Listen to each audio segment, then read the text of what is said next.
Okay, it is 6 o'clock. Welcome everybody to the board work session for Monday, March 27th, 2023. Call this meeting to order, and could you do a roll call for me, Mr. Espy? Mr. Combs. He is. Mr. Combs? Yes. He'll be marked absent, but will be able to Yes. obviously converse with the board.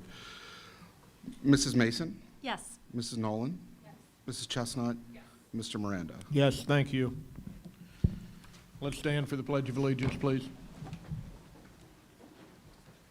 I pledge allegiance to the flag of the United States of America and to the republic for which it stands, one nation, under God, indivisible, with liberty and justice for all.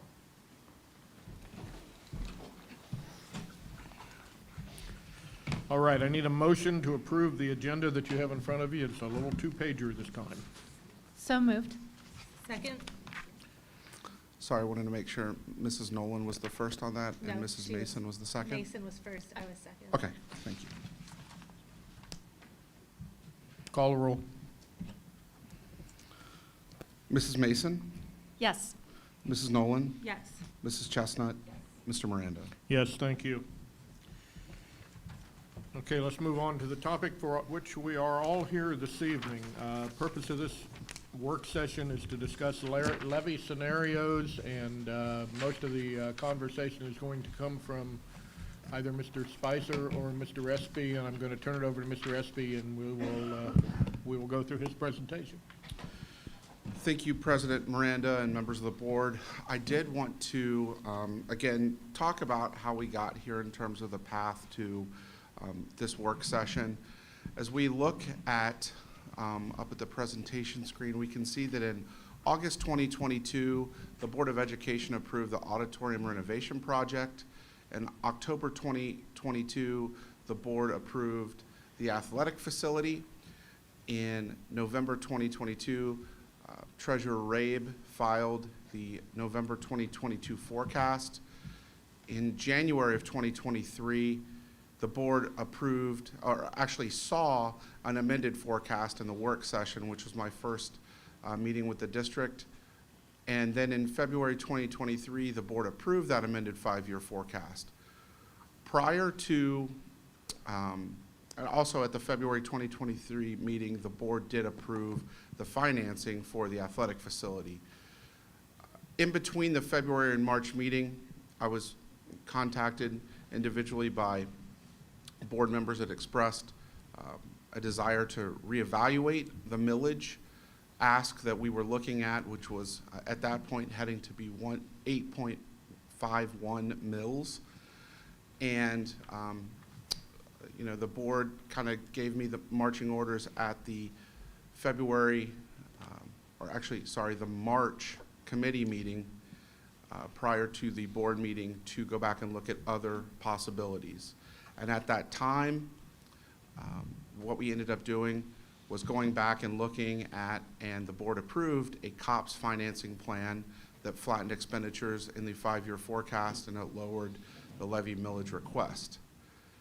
I also filed an amended forecast at that point that the board approved due to the COPS financing option and the needing for a debt rating that is necessary for that prior to closing on that COPS issue. This includes $600,000 in contingency for all the projects that were within that COPS issue, and it can be utilized in permanent improvement should the needs come in under budget. So that brings us to the April, getting ready for the April meeting, which is the whole reason we're here tonight, which is to discuss the priorities of the district and how this impacts millage, including additional efficiencies that we've discussed as an admin team, with the hopes that we would be able to bring a resolution of necessity in April 2023 to the board for approval to proceed with a November 2023 levy ballot. Before you go on, quick question. If that happens in April, that's great if we can come to an agreement. If that does not happen in April, do Do we still have enough time to get on the ballot for November? It would likely require some special meetings to make the August deadline. Okay.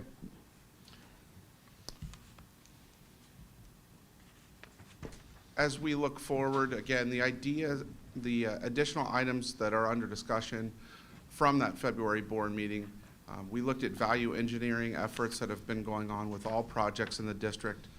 We've also looked to actively seek naming rights for the athletic facility, which those proceeds would go directly towards loan payments and reduce future general fund expenditures. And we also are continuing to identify cost savings measures. I've been with the district since January, really started working on district finances before that, and I have to say that there's not really been a day that's gone by that I haven't worked with some member of the administration team here of trying to be more efficient with our finances. And also, I work on the 5-year forecast daily. Those inputs are important to stay up with that, to make sure that it's as accurate as possible. Now I'd like to turn it over to, actually I'm going to discuss this one as well. As we look at finding efficiencies to further reduce millage, again, the 8.51 was based off of all of the financial input that I had when I started in the district, started looking at the finances in December, and started officially in January. What that meant was it was an 8.51 mil levy that was needed to fund the district at that level to continue exactly what is going on currently in the district. The cost per $100,000 would be $24.82 per month. When we looked at going back and changing that financing plan, going to the COPS plan, that got the millage to 7.37 mils. So lowered the cost per month per $100,000 home to $21.50. Through identifying further efficiencies in the past several weeks with the admin team, we are now at 6.75 mils, which is $19.69 per month per $100,000 home. So a good piece of this was achieved through the financing plan, but then the additional reduction from the 7.37 mils to the 6.75 mils got us to that $19.69 per month per $100,000 home. I'm now going to turn it over to Superintendent Spicer to take you through the next portion of this. Thank you, Mr. Espy.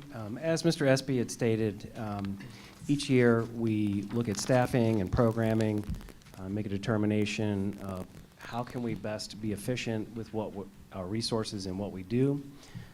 After working with John and my team, his team as well, we are looking at our contracted services. We think we can have a budget impact on the contracted services of about $150,000 right now. And then when we take a look at staffing, we think we can get right around $700,000. This, of course, does not impact any programming. It's primarily driven by attrition. There are some 2 administrator reductions. There will be 1 RIF and 1 retirement that will not come back, and we will not fill that position. And as we begin to look at this process, we try to make sure that there's low impact on students, what's going on inside the classroom first, and then we move from there. Next slide. So another piece of looking at district finances is not only looking at expenditures, but also maximizing revenues. And we've had open discussions in the past several months that it's very hard to change our revenues from a state perspective without further getting involved with our community, and myself and Mr. Spicer, as well as Krista Boyle, who works as our director of PR, is really, we've gone out and we've met with those state legislators, but what I've looked at here are some additional things both part of a team, but also things that I wanted to bring to the district to help with revenues. So number one is reallocating funding for certain positions, and this is looking, by working with the state to allocate more funds of our federal funds to salaries. We're able to essentially increase $286,000 and take that off of the general fund to help with that process. Also looking at grant writing and how that can be utilized. And you'll notice that that has a TBD effect because there are so many different parameters that go into that. I do also want to put a caveat there that we will have to spend some portion of money in order to bring in that additional revenue in terms of grant writing, and that's something that I have experience with in a prior district. Finally, looking at e-payments. We have the ability to essentially receive cash rebates or essentially be paid for paying our bills. And this is something that I have experience with in a prior district as well, where we can utilize our vendor payments to receive revenue by splitting the percentages of essentially credit card payments. There'd be virtual credit cards where we would achieve part of the percentage of that. When we look at our spending per student, when we look in our grouping of 5, and ODE has the ability, they allow us to utilize groupings. And so when we look at those groupings, we see that we're second lowest in our like 5 districts. When we look at local districts, on the right side, you'll see that we're the 3rd lowest in that grouping. And before I move on, I want to make a point here.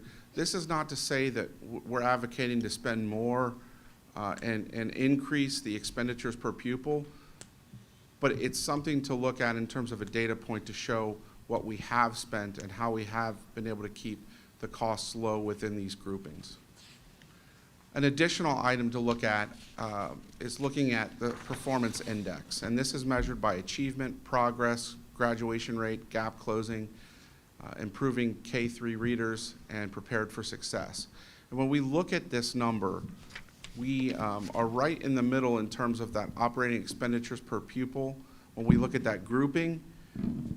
But when you look at how we would plot ourselves if we were looking at the average PI, which is the horizontal line, and then the average spend, which is the vertical line, we can see here that no one spends less and achieves more than Milford in that grouping.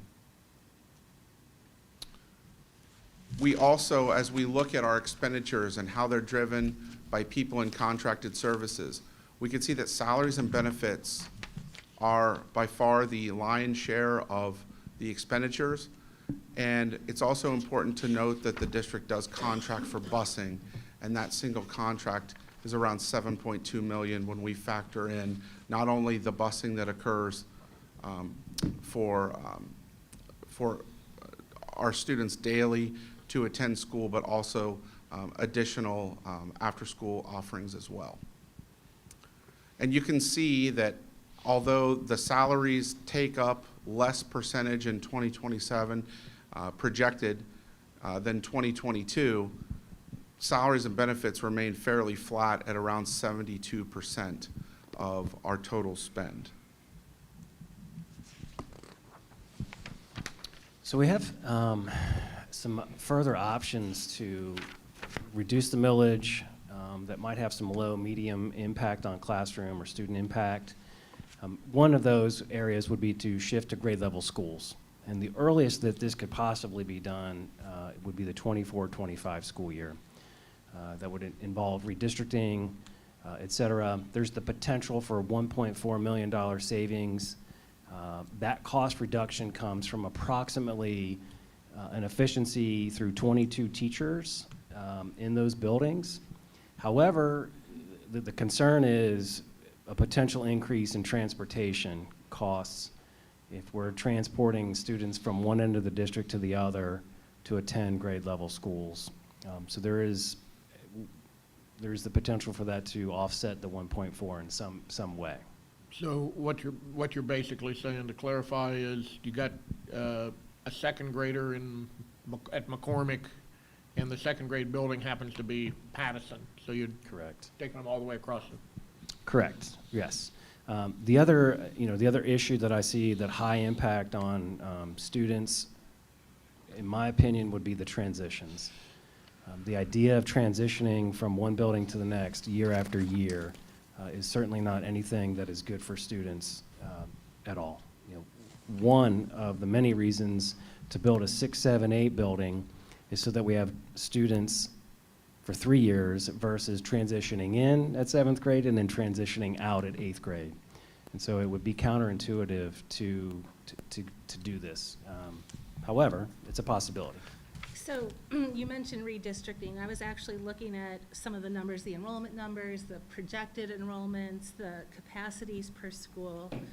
Have you guys run the numbers on the possibility of redistricting at the same time that the new middle school is opening, when the whole district's in a change?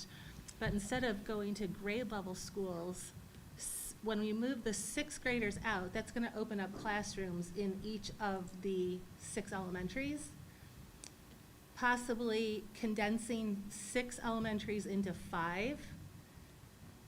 So you're really just distributing like one of the smaller, either Boydie Smith or Seipelt, into the other 5 schools, and the possibility then moving the preschool into whichever building, Boydie Smith or Seipelt, that we move the kids out of, and then sell the building on 28? Anything's possible. The building on 28 is going to get shut down anyway at the point that we bring the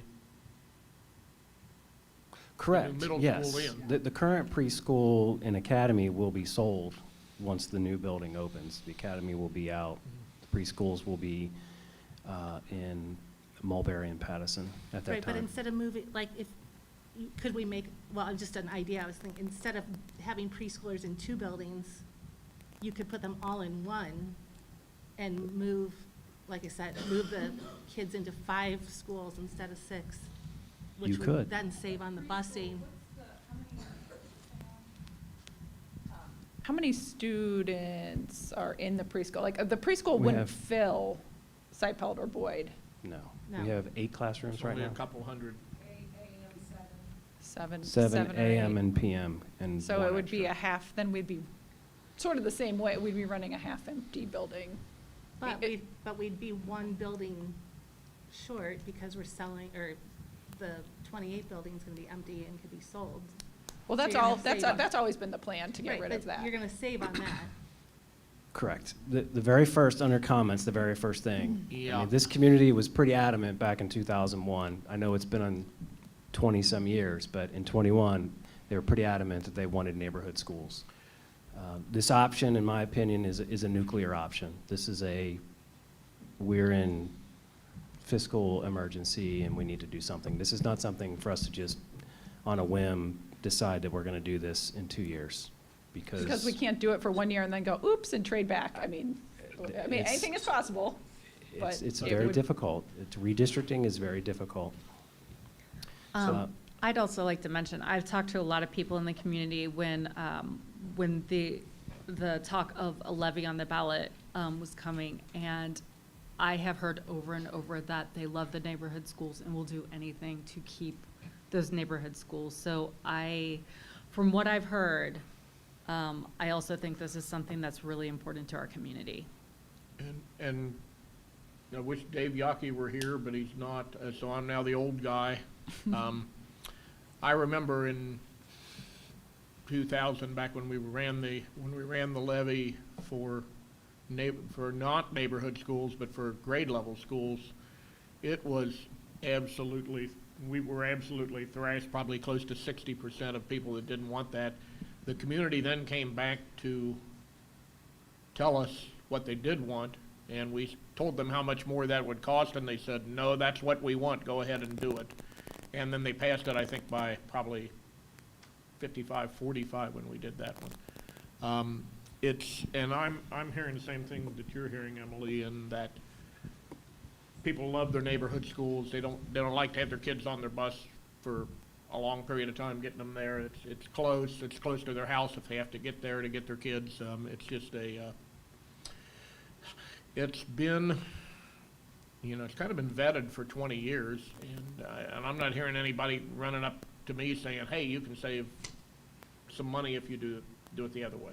So I think, and I think the busing would probably eat enough into that it would be negligible, and you'd have a bunch of unhappy people, so. And I have to imagine it would also impact start times. I mean, if you have that much more, but, like the logistics of getting kids from that side of the district to that side of the district, that. So, a quick comment here, guys. Can you hear me? Yes. Yep. Okay. I don't know if you could see a raised hand. I was trying to be respectful, like I was in class. So what I'm hearing is, and John, you used the word nuclear. There's a nuclear option here about grade level schools that sounds like it may not be palatable to the community. And what I heard from Melissa is not a grade school option. What I heard from Melissa is a different approach to neighborhood schools, so it maintains neighborhood schools on the whole. One of these elementaries and the students there would be impacted by what I heard from her proposal, which again maintains neighborhood schools, and we would use whatever school that is impacted for the pre-K, although it only fills it up halfway. I get that, I heard that loud and clear, but again, it maintains the integrity of neighborhood schools. The busing issue would likely have some additional cost. I don't want to speculate and say the words, it would probably eat up in all of the savings, because we don't know that until we do some sort of really quick study. We'd have to pull Jeff in, and others, and probably John Espy, to find out what is the true impact of the proposal that I just heard Ms. Nolan present. What I don't have right now, and John, and I'm looking at you, Mr. Spicer, is the cost impact of a building half full is positive to the district. What I don't know is if we could repurpose that other half for something. I don't know, but I'm just trying to make a really clear distinction between what is perceived to be a nuclear option, and by the way, I've heard others in the community say as well that that's a really, really bad thing. But what I do think that, and I appreciate you saying everything's on the table, John S., because what Ms. Nolan proposed is really a redistricting of the neighborhood schools to open up one school for the pre-K. And I'm going to pause there for a second, because this isn't one or the other. This is a new proposal that is not nuclear. Yeah?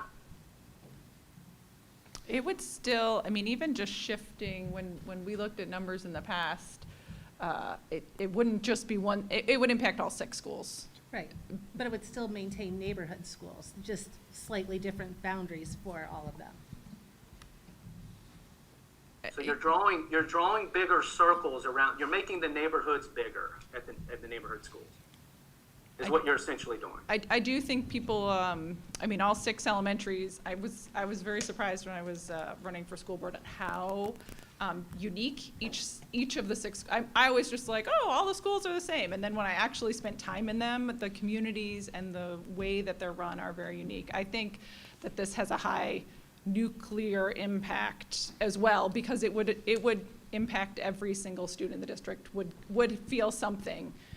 Even if you weren't one of the people moving, but even the 2, in the middle, the Seipeld and the Boyd, it's not like we can divide you 5 and you each pick one school to go to. It Right. shifts. It shifts every. Change is always hard, but we're in this spot because we need to make change, because So what what if we're that- doing is not working. if- So we just need to look at every option available. What would, I mean, so what if that budget impact is $500,000 for each year, right, that it I saves? don't know, we have to. That's we a would pretty have to look at it. nuclear option for, like, I would rather look at other options for saving Half a So- million. So I would rather not shelve it until we know what the financial impact is. Like, I don't want to dismiss anything until we really know what it is. How do we quantify I think that? we definitely have to have some numbers, and I don't know how quick Mr. Escabee can pull those together. It'll be input from multiple people to be able to get a projection, and we can do our best with the information we have. Is that a week-long project? Is that a month-long project? We're running out of daylight here. Well, but so back to, the only change is that the preschool is in one building and no elementary students are there. Right. Is that what you're saying? Right. As opposed to having the preschool in two buildings. So Right. really, the only cost savings there would be that the preschool teachers could be more efficient, which isn't that many teachers in total. Well, I don't know what the Emily, savings what is. about all the teachers that are in Building 6 that are no longer part of the district? Well, they are And I'm moved, calling they're, Building 6 analogous to the new pre-K building. You would be able to eliminate an Like, art, there's no a more gym, a principals, music there's no more teacher. teachers, except for the absorbed cost of the current pre-K staff. That's pretty significant, if you ask me. it wouldn't be that I mean, you still have the same number of sixth graders, whether they're in 5 buildings or 6 buildings, or fifth graders. That's Six because isn't- we're looking at capacity in the other 5 schools and making sure that this is even doable, because the last thing we want is 40 kids in a classroom, Which we can't, yeah.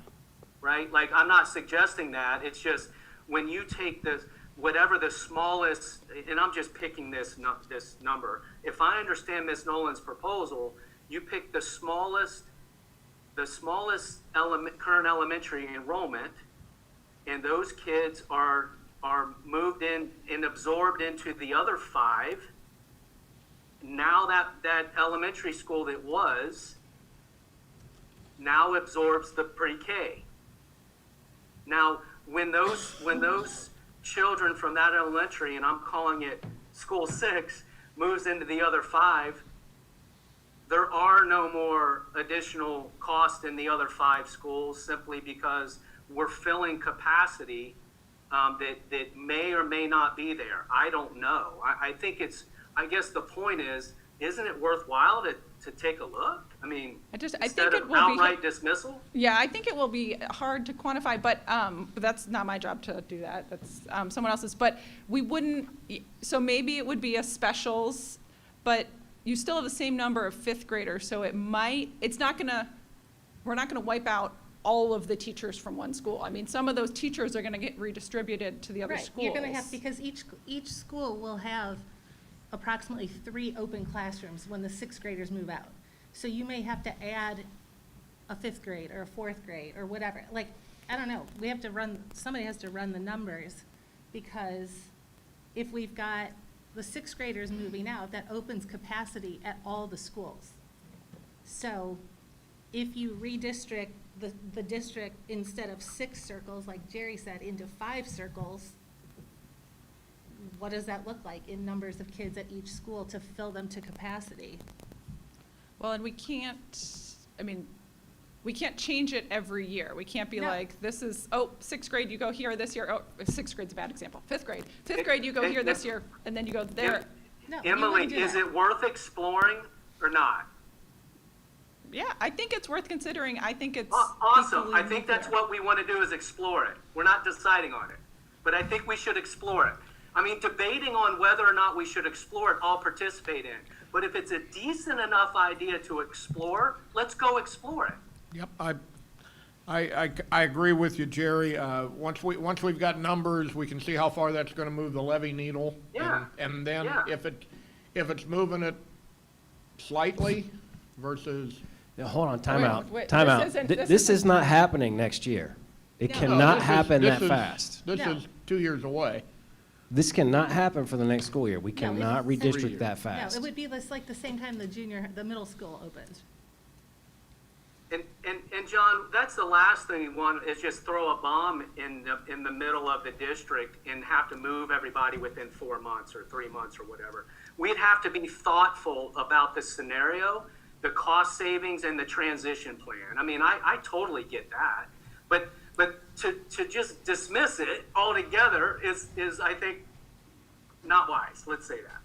And I'm all for looking at the numbers, but I do think that when we look at these numbers, it's not just about the numbers. We have to make sure that we are offering the level of education and the benefits of our community that our community expects. We need to have the least amount of impact on our community and save the most amount of money. So I just want to keep that in mind when we are talking about these things. Yeah, there's a huge qualitative decision to be made So at the end. Why would the quality change just because you in a different building? Because we made a decision for our community to have these community schools. If we start looking at them, even if we look at a preschool moving from 2 buildings into 1, we will have to look at redistricting, which may make some of the bus routes different. It may be longer time for kids on buses.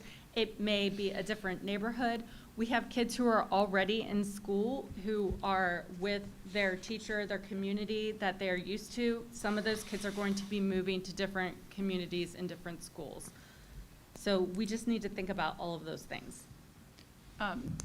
As you pull these numbers together, can you get an idea of the busing impact too? Because if it saves 500, but busing's going to be an extra 300, then that's a different pick. And then how many families it would, or students, I guess I would say, because families it would impact.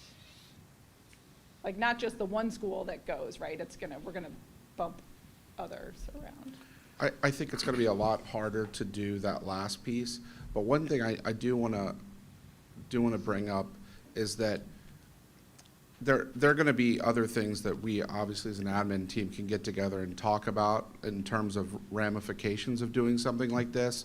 We have to look at Title I funding, what that would do to potentially changing that, but additionally, you're essentially going to be, while it may only be one elementary school, you're going to be affecting all of them in terms of staffing because of the list of seniority. I think that that's like another thing to think through. And of course, this is just me talking right now as I start to think about a process for trying to get numbers on a page. But I think that there are some other things that we're going to have to talk about as an admin team to get a list of maybe the things that are going to potentially occur or will occur that are non-financial. So I think that has to be part of it as well. So I think you've got a fair temperature of the board, and I think you've got a reasonably clear understanding of what the task is that we're looking for. Mm-hmm. Yes. So I would say at this point, unless somebody's got something that's really pressing, let's move on with the presentation. Okay. The final piece on this slide would be busing at state minimums. That would be no high school transportation and a 2-mile walk radius. Would potentially save us, we'd have to renegotiate our contract with Peterman, would save us about $1 million. That has little impact on the classroom, but would certainly have high impact on parents and the budgets. Do you know off the top of your head how many high school students are taking the bus? Jeff, do we know the exact number? Jeff will get that number for you. And John, really quickly on the busing piece, I thought that we had talked about an offset of a gross savings against what a possible renegotiation would be. Is that one including that offset or not? Because I thought Jeff had mentioned something that we might not, on paper, may not gain all of that because Peterman may ask us to renegotiate. And I thought we had talked something about that in a finance meeting or one of them.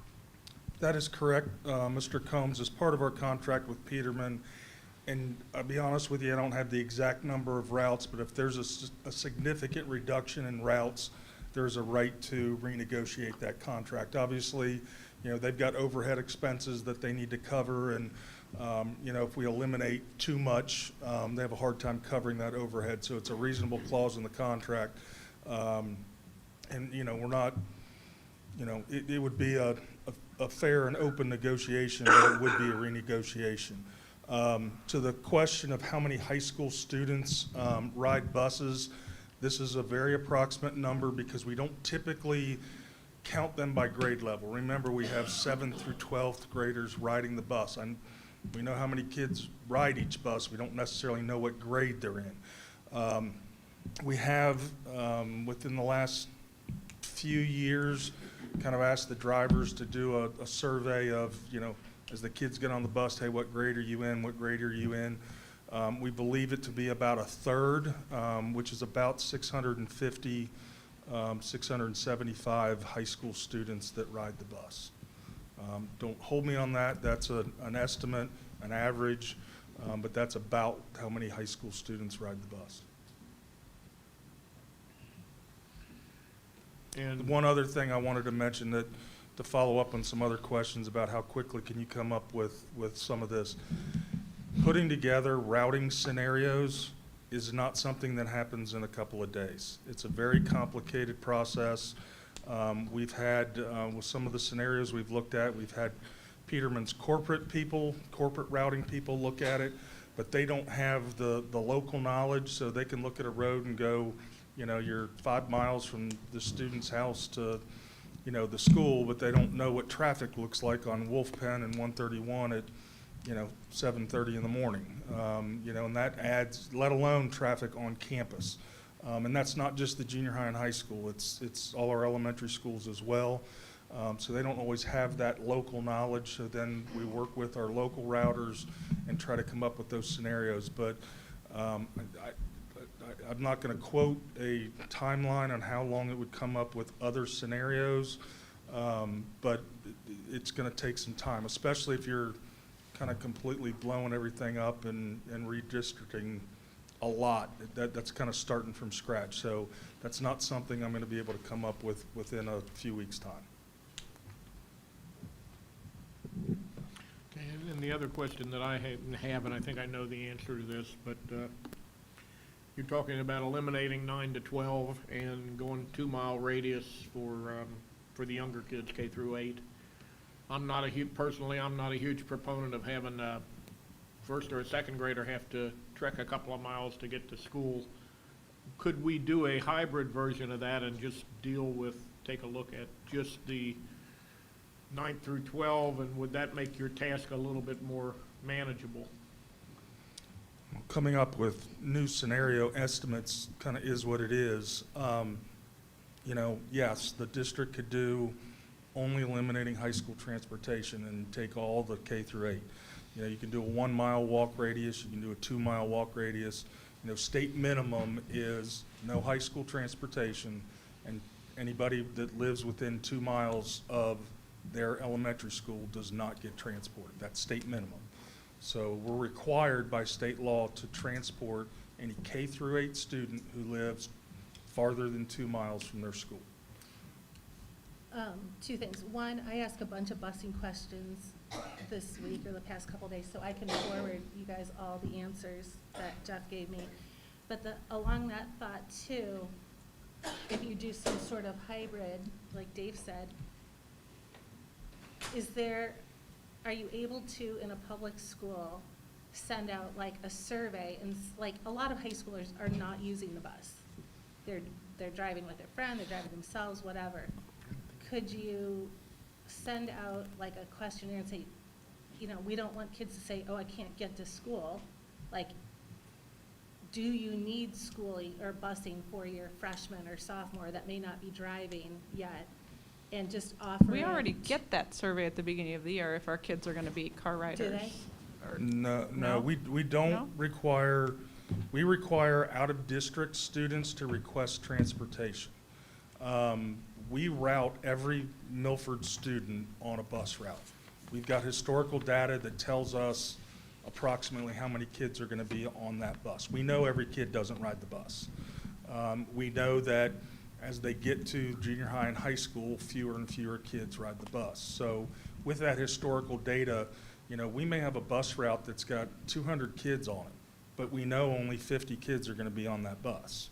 Just historically. It's one of the reasons that the first couple of weeks of school, transportation's kind of crazy because, you know, while we've got historical averages, that doesn't mean that one year we don't have 80 kids trying to get on a bus. That's why we put out several like extra buses, and they'll get on the radio and say, I'm full, can somebody finish my route? And another bus will come in and finish that, and then they'll balance out those routes.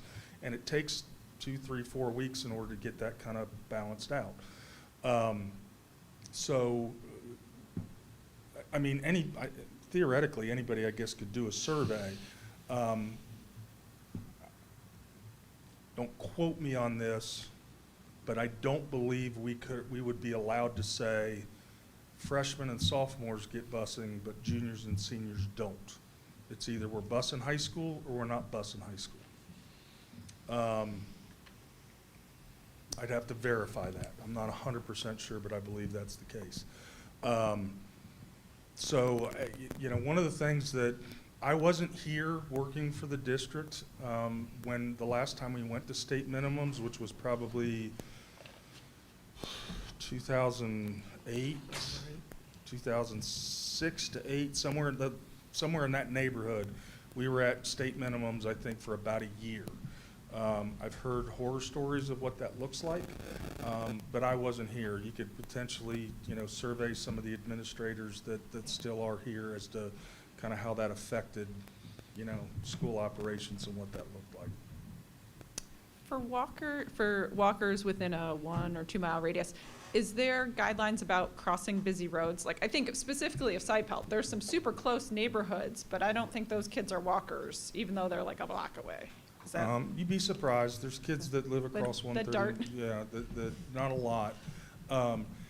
Keep in mind that the term walk zone is a little bit of a misnomer. Most of those kids end up getting brought by their parents, which is, you know, why when it says what's the parent impact, it's high. It also creates a lot of traffic issues, a lot of problems because, you know, while we're reducing buses coming into school, we're significantly increasing the car traffic that comes in on those days. And I mean, parents that are out there, they know what it's like, you know, how traffic is, you know, whether it's an elementary school or the junior high and high school, how busy and congested it can be. It's significantly increased if we were to reduce transportation because realistically, we have 2 elementary schools that are legitimately walkable. You know, and that's Side-Pelt and Mulberry. You know, our other 4 elementary schools really aren't walkable. There's not a lot of houses that are that close to those elementary schools. So most of those kids that now would be ineligible for transportation are going to be brought by their parents and you know, parents come up with plans, they carpool, they do different things, but they're coming by car, they're not walking for the most part. Aren't we also going to run into a problem with student parking if we take away busing? I know that we are already taking away some parking passes due to construction, but do we have the capacity to have more students parking on campus? We're potentially taking parking, reducing parking at the high school. Yeah, there's only so much there. Again, I wasn't here, so I don't know what that looked like as far as how many kids 15, 16 years ago wanted a parking pass and couldn't get one. I don't know the answer to that question. Early in a school year right now, we don't max out. You know, in the spring when more and more kids start turning 16 and driving, you know, those numbers get closer to capacity.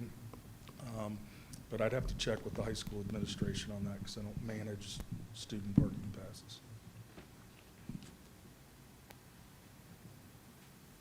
And I'll just also mention that in one of the questions I asked Jeff, he did mention that he's going to try to get the numbers to be cost neutral, but I asked what the impact to busing when we move the 6th graders out of the elementary schools into the middle school, what that looks like financially, and it's $505,000, so $500,000 difference increase.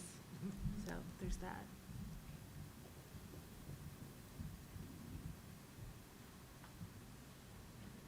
Is that in your 5-year forecast? Well, we did meet with Peterman, and we've asked that, you know, we've asked to essentially value engineer that. So I have put a portion of that. I've not budgeted for 500,000. In the meeting that we had last week, we expressed that we've got to find ways to lower that cost and lower that impact.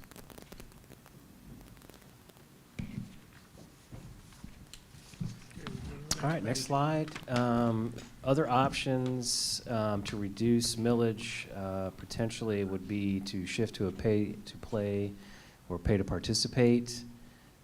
You know, this impact is to be determined based on the number of students that participate. I think John has had some experience with that a little bit, and we did have a conversation about pay to play, but certainly that is something that could be looked at. Another one would be to eliminate some of our specialty courses, which is not highly desirable, but you're talking about stuff like AP courses, electives, potentially 8th grade credit granting courses, gifted services, 6th grade band choir. I think the list could be endless. Ultimately, you know, this would be, you know, if you eliminate these courses, these programs, then there would be less of a need for certain teachers. I guess the question I would ask is, what kind of district do you want to be? Do you want to be a district that doesn't offer AP, other electives to students, et cetera? And that's ultimately the question that has to be asked and answered by the community.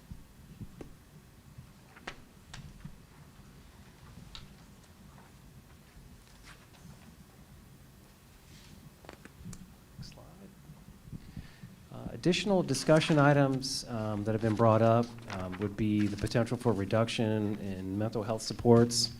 Let me just be honest with you up front, it's off the table. We're not discussing a reduction in mental health supports at this time for two reasons. One, it's the right thing for us to do is to offer them. The other is that the funds that we use are restricted funds. And so if we don't use those funds, they go back. And so we are using our restricted funds to pay for our mental health supports at this time. And I think it's certainly high impact on everyone.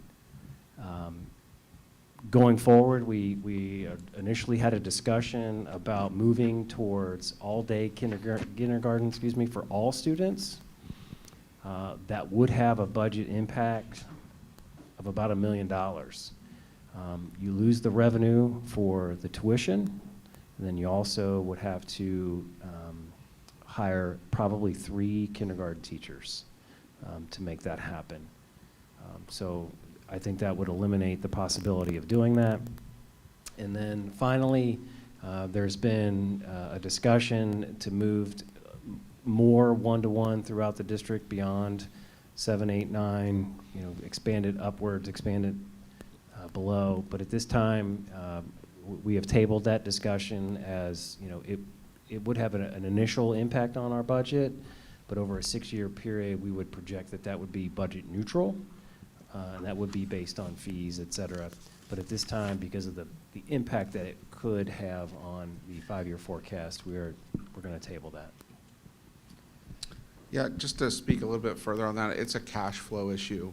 We would have to spend more cash in the first part of that one-to-one process before we would see the savings.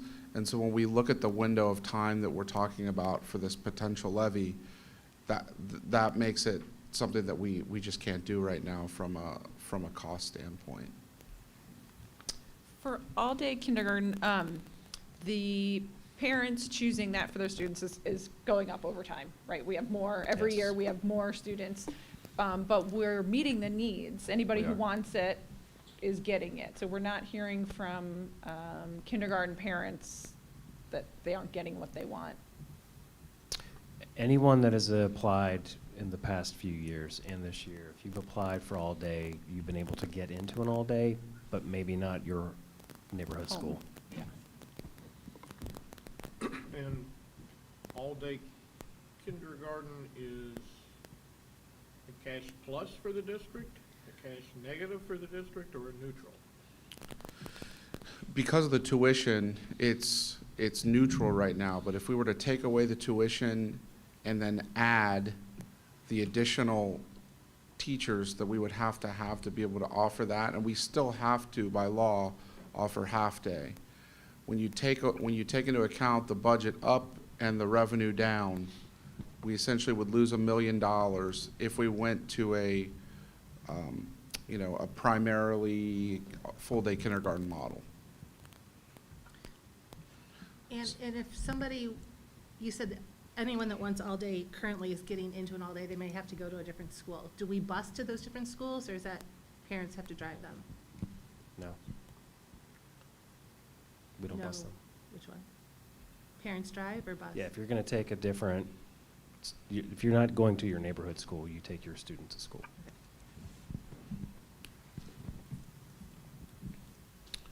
The last slide, and this was something that I had put together for Milford Schools 101.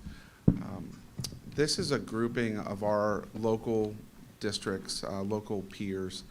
And what this basically signifies is in the green area, this is measuring the 5-year forecast from 2021 through 2027.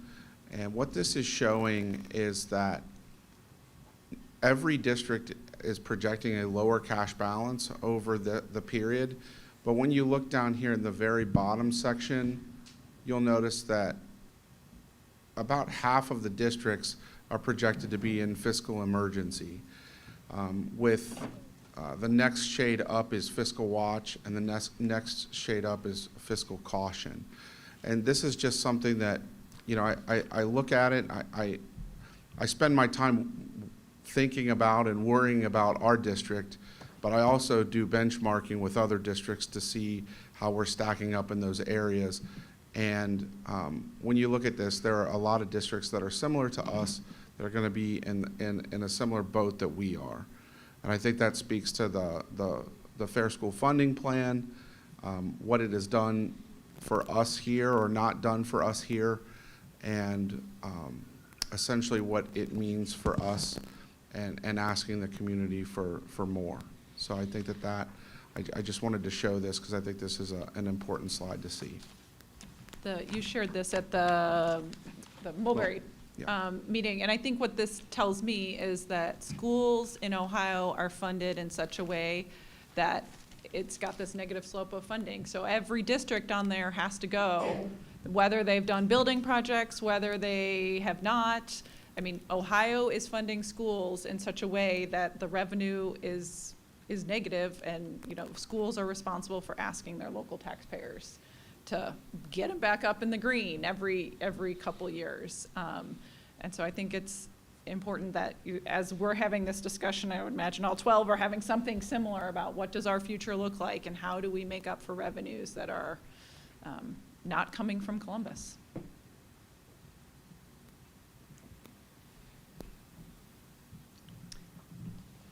So I want to speak to the community. Hopefully, some people eventually watch this. We know that in the community, there are hard no voters. They're going to say no matter what the levy is. And I ask you guys to come and learn more about how the schools are funded, like it or not, agree with it or not, the fair or unfair funding. Milford's considered a wealthy district, and we've said this before, this is redundant, but maybe some people haven't been following along. The district pays, the local taxpayers are responsible for 68%, is that correct? Yes, 68% of our funding, only 32% coming from the state. And we need to have operating levies for the schools to operate. To the people in the community that are hard yes voters, that will say yes, no matter how high it is, thank you. And please try to understand that not everybody in the community is in the same financial circumstance. There's many people that are struggling just with day-to-day needs on fixed income. Also, this year, 2023, is the triennial update for reappraisal, so everybody's taxes are going to fluctuate depending on your property values. So that is going into people's taxes November as well.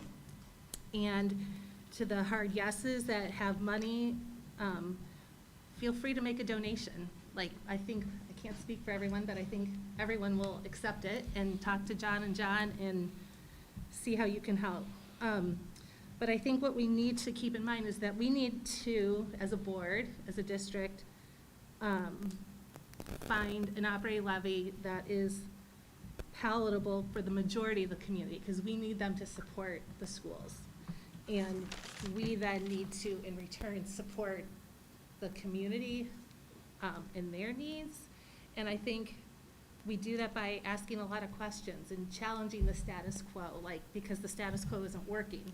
Because we can't just keep on this trajectory that everybody's on. And you look at some of our costs, like our salaries and benefits over the last 10 years have gone up 52%. That's astronomical. They've gone from, in 2013, from $3,413,000 to $5,188,000. And the staffing has only gone up 3.7%.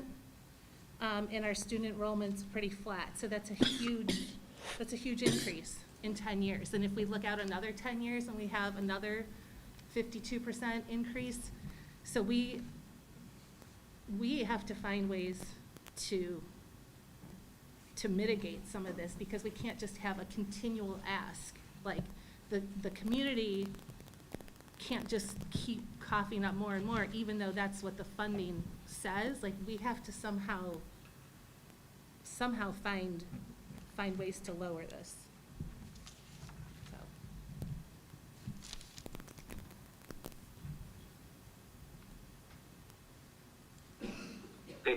Dave, did you have anything just now? I for some reason, it sounded like you were getting ready to comment. Is that?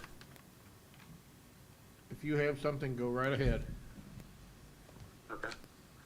A couple days ago,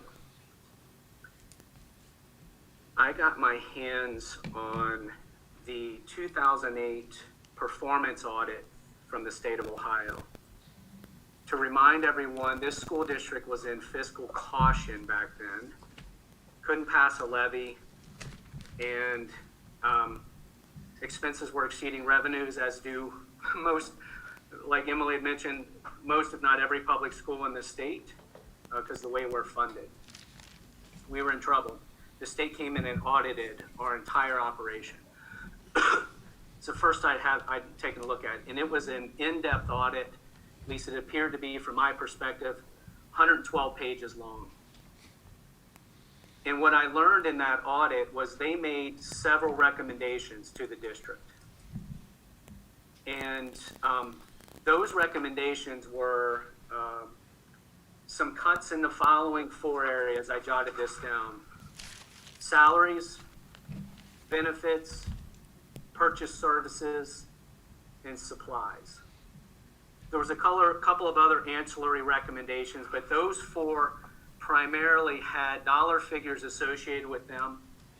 In the district at that time, again, we were in fiscal caution, so our backs were against the wall. But I thought it was very interesting to learn what we were capable of with our backs against the wall. We took out $2.5 million worth of cost out of this business of educating our Milford students, $1.2 million in salaries, $537,000 in benefits, $708,000 in purchase services, and $55,000 in supplies. I'll remind everyone, we were in fiscal caution, so our backs were against the wall. Our revenues at that time, and correct me if I'm wrong, Mr. Spicer or others, but it was somewhere around $54 million. I can't remember exactly, but $2.5 million is roughly 5% of our total revenues that we were able to grind out. And I'm confident that part of our services were impacted as a result. But I wanted to make sure that we knew when our backs were against the wall that we could find a way and we would survive. And as I started to dig a little bit deeper in some of the information, because this is what drove some of the questions of our treasurer in the past couple days, I wanted to find out what was making up some of these buckets. And what I learned was that we have various benefits for all full-time employees at Milford that are above state minimums, and in some cases egregiously above state minimums. We may be great comparables to other districts. I get that. We may be lower of 500 schools, and I say this for effect, but we're in a difficult time, and as our taxpayers coming through a very difficult COVID-19 era, losing jobs, losing lives, struggling to make ends meet when inflation's at an all-time high, it feels to me that the recommendations that the state made were something that were not included in the options that were presented tonight. And I want to make sure that they are on the table, because I believe the taxpayers would likely want to know why our full-time employees at Milford do not have, are not having to make the same sacrifice that they are. And I'm going to give you some examples. We fully fund an HSA for all full-time employees at $3,600 a year. Fully fund. That's considerable. And all I want everyone in the audience to do and anyone watching is take a look at your health benefits program and ask yourself if your employer contributes $3,600 annually in HSA benefits. It's essentially a bonus. We also have all of our administration on what is known as pickup on pickup. It's a state retirement funding. One part of the pickup is state mandated. We must do it. And it's part of a fantastic package to make sure that teachers retire in a good spot after all the public service that they deliver. And the state mandated retirement plan compared to the rest of the country is a pretty good one. It's better than most, but I believe we should treat our teachers very well, and I'm in full support of that state mandate. Where I start to question is when we have what's called pickup or on pickup, which is every dollar above the state mandated coverage for retirement. And back in 2008, they recommended that we eliminate the pickup on pickup. In other words, we eliminate this, anything above the state mandate. At that time, it was worth $537,000. It's significantly higher than that now. I guess I shouldn't say significant. It might be very close to, because I think, John, you sent the data. And how much was the pickup on pickup cost for Okay. the district in total? I have it, $579,887. There's 35 employees on pickup. 579, was that the number? Yes. So it's not significantly higher than 537, but there's $579,000 that our administration is getting essentially in a bonus because it's above state mandate, that I think we should strongly consider as part of an option. I don't know what it looks like. It's not a great topic for all of our administrators, but the fact it wasn't even on the table, but we've got busing on the table, pay to play on the table, extracurriculars like gifted and others on the table, it is a little unsettling for me as a taxpayer, and I hope everyone feels the same way. I just think it should be considered. What I don't know, because I didn't ask the question, but I saw another recommendation in the performance audit.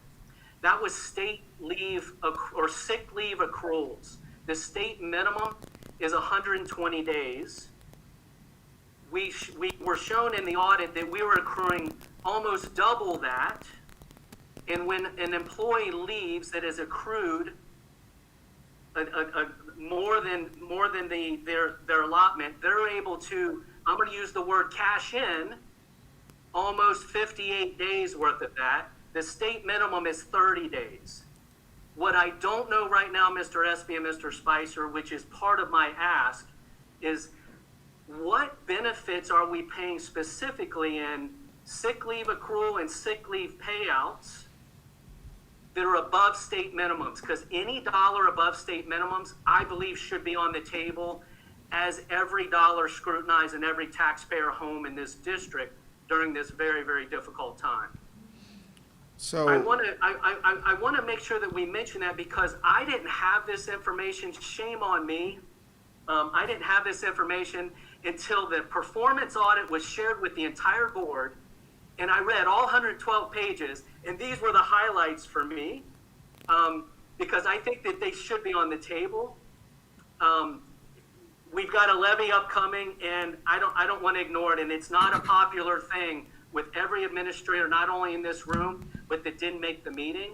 But I absolutely think that we should take a hard look at the bonuses that we get above state minimum, and consider if we're doing our part during this very, very difficult time.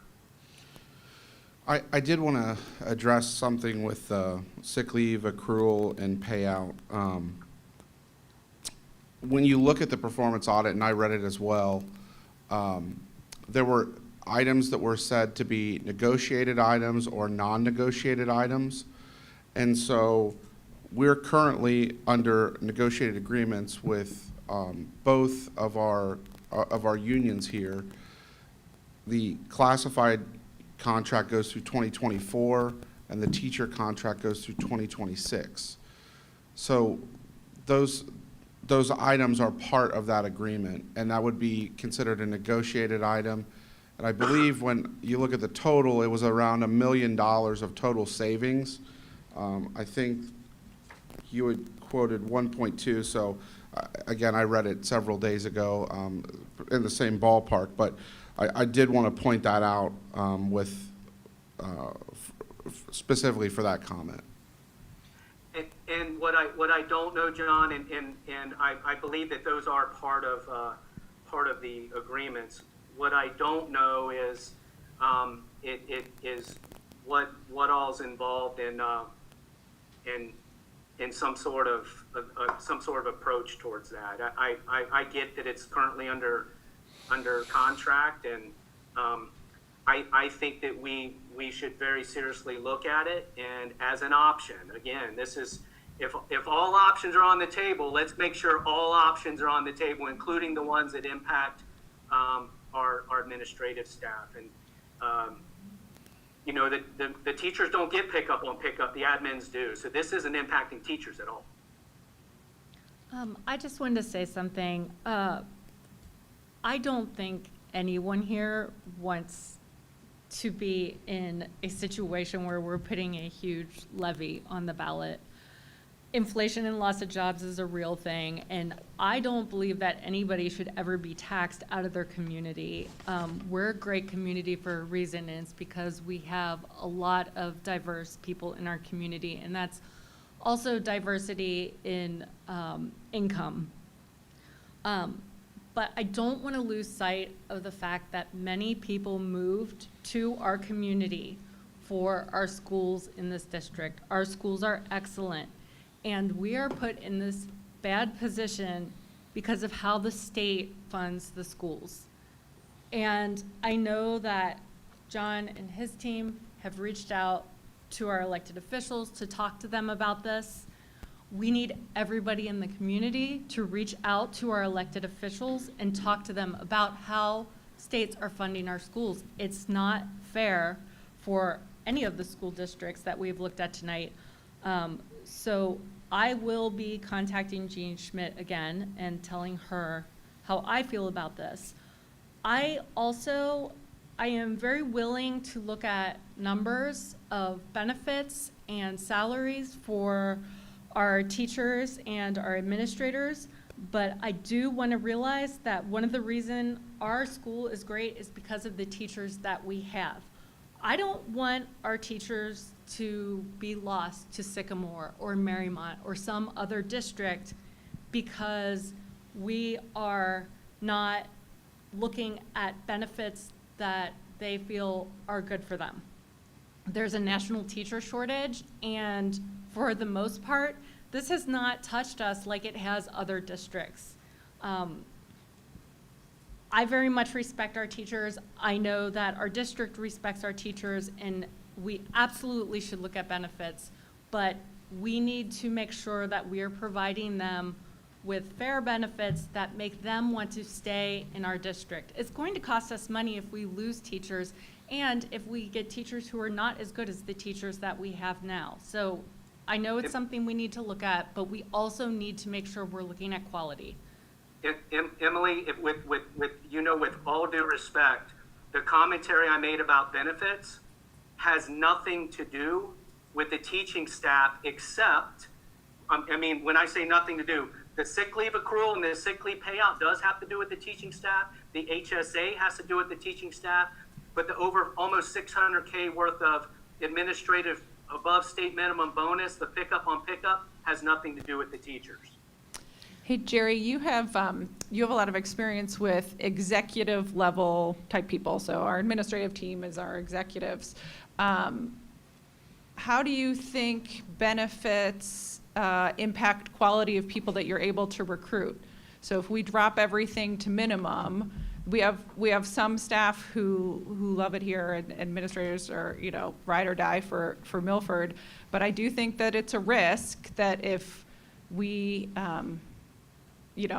that we would lose it to other neighboring districts, because comparatively, we're on par with other districts. And actually, when we looked more at teachers, I don't know if it was as much administrators, salary-wise. So obviously, salary is 75% salary and benefits, healthcare benefits that have skyrocketed, that is beyond anybody's control. But when we look at the teacher pay scales, if we look at the bell curve, Milford tends to be on the low end of middle, which I don't know what that is. But so, our benefits or our salaries for teachers, our goal was not to pay the highest coming out of the rate, knowing, what the community can do. So I think that when we went through negotiations with teachers in 2020, when we're looking at what does Milford pay on our teacher, this is the teacher, and I guess MEA is related, our goal was to be low middle there and not to be one of the higher paid. We don't want to be pilfering. I think we're past the midpoint of the second quartile. Yes. So Yeah. 40, from low to high, 0 to 100, we're in the low 40s, I believe. But I felt like that was a good place. So I don't know how that compares to what the salaries were in 2008 when that was happening. But I do think that Milford has been very good with the teachers to say, this is our space, this is the type of teachers we want, we give good benefits and salaries, and hopefully they feel the stuff Will Cates is doing, and it's a work-life balance thing that we're looking at. But I want people to realize that we don't go out paying starting teachers up at the high end. We were very mindful about being in that 40, 50, I don't know exactly what it was, So of comparable districts. You had a question in there somewhere. I don't know. Yeah, I'll remind her of the question. The Okay. question was, Oh, in how difficult is it, in my experience, to recruit and retain talent when you have benefit reduction, or let's just say not the best benefits, or whatever the case may be. I tried to rephrase it, but you were asking me a question, Yeah. Emily, about, in my experience, how difficult it is. I will tell you, in my experience, and there's several pieces of research that back this up, pay and benefits are not the number one driver for staying or leaving or coming. It's not the number one driver in attracting, developing, retaining employees.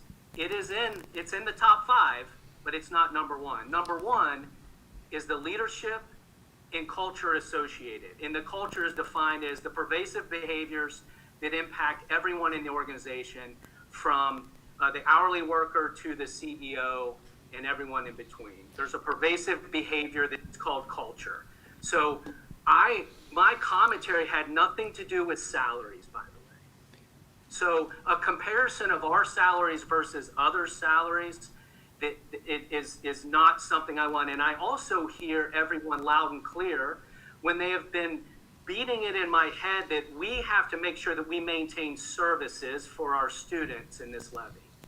And I'm thinking, wow, when I hear the word services, that means some of the things that were listed on the page, like gifted, like pay to play, like mental health. And I know mental health is funded by the state and restricted funds, I know that, but I'm just saying, when we look at those things, I guess my commentary is simply the state, through a performance audit, suggested that we reduce or eliminate these things. That's what they suggested. I thought it was interesting. I wanted to share it with the team to say, is there something here to be done with these recommendations from the state? We may not be in fiscal caution. We just saved ourselves some time for fiscal caution because of what I'll applaud Mr. Espy to do, which is find new financing for these capital projects. But I would love for us to start acting like and operating like we are in fiscal caution so that we have the least amount of ask for our taxpayers in November. And I agree with everyone that said it. I would love to keep services as good as we possibly can. We all make sacrifices in tough times, and I think this is a sacrifice that we should consider. That's all. That's all. No more, no So- less. It should be a consideration. When you mentioned that people don't leave because of pay, it's not the number one reason. There is a variable on a 2%, a 5%, a 10%, or a 20% pay. So there is a factor in there that if there's a significant difference, then that plays different than you don't get a raise this year. It's different than.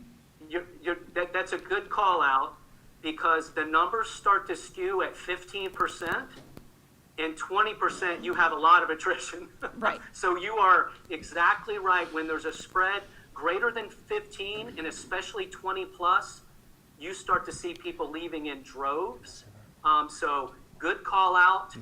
We're not, that has nothing to do with this, because we don't see that type of salary disparity in this state. I want to But- say one other thing too, is I think we need to be cognizant of the community that we're asking tax money for, that many people in the community, or we could ask them, I know surveys went out and asked the community for different things after the 2018 CAT failed, and then they got community input on putting together the next bond.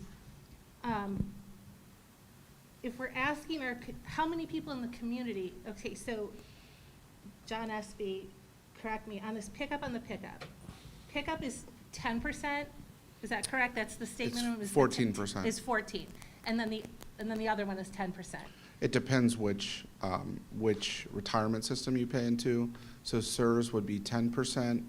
STRS, which is state teacher retirement, would be 14%. Okay, so going to that route, we're looking at pickup, on the pickup is anywhere between 24 and 28% of a funded retirement that we're paying. So I would ask I have a hard time asking the community to fully fund 24 to 28% of a retirement fund, when I would bet that a lot of the community is not getting that themselves. And then I also would like, we asked the community how many have fully or $3,600 HSA funded into their, I have a hard time asking the community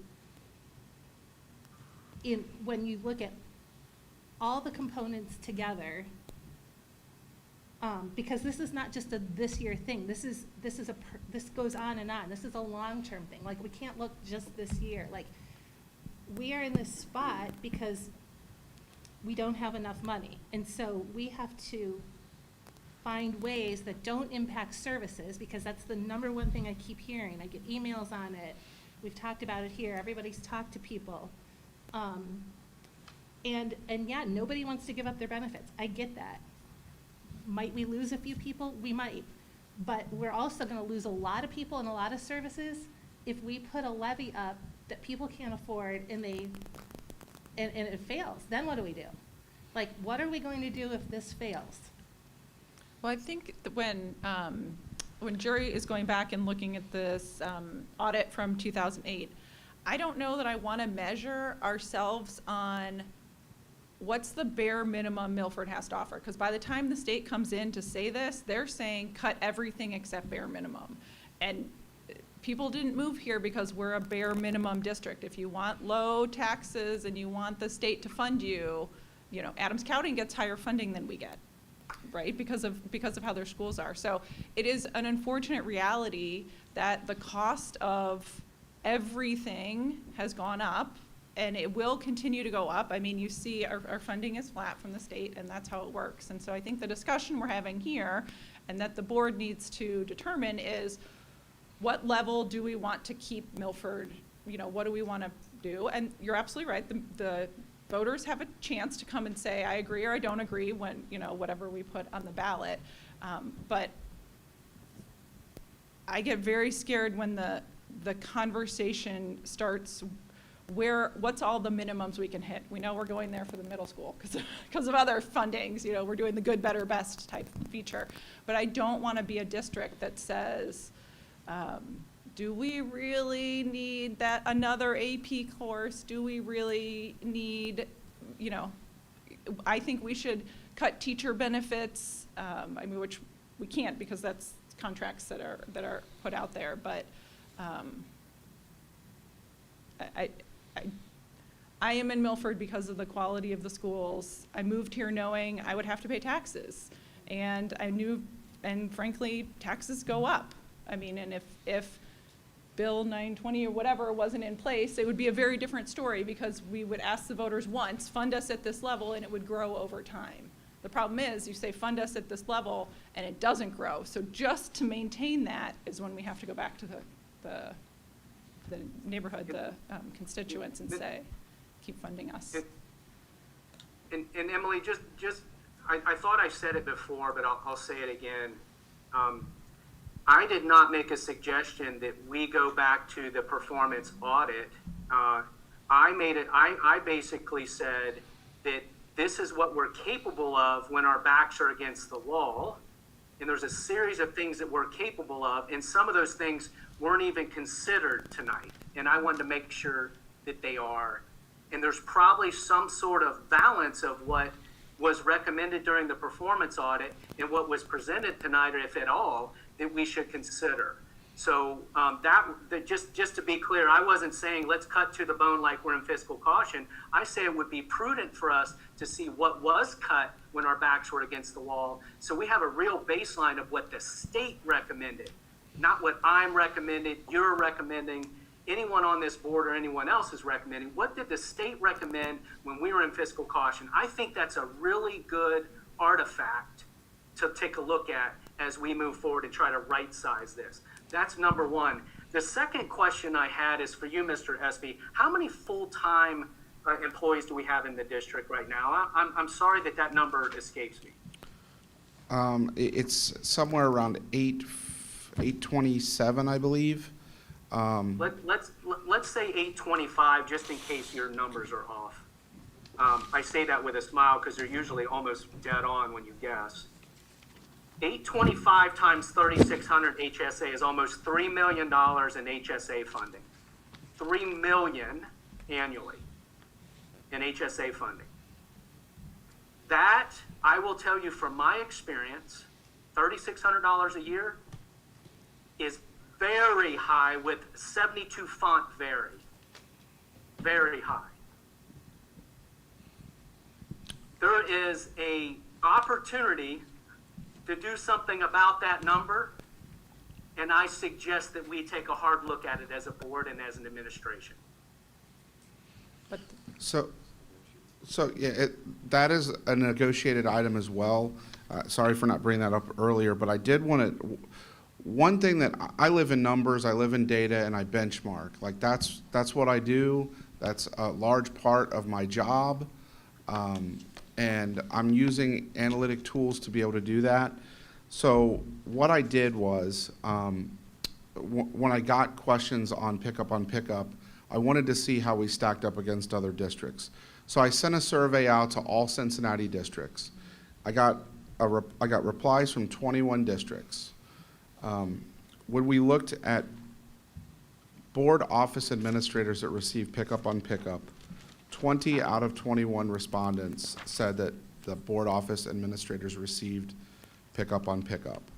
When I looked at principals, 17 out of 21 districts said principals received that, and 15 out of 19 said assistant principals received that. And I say that because the model that we're currently using here is using teachers on assignment to somewhat fill the role of an assistant principal. And that was something, can you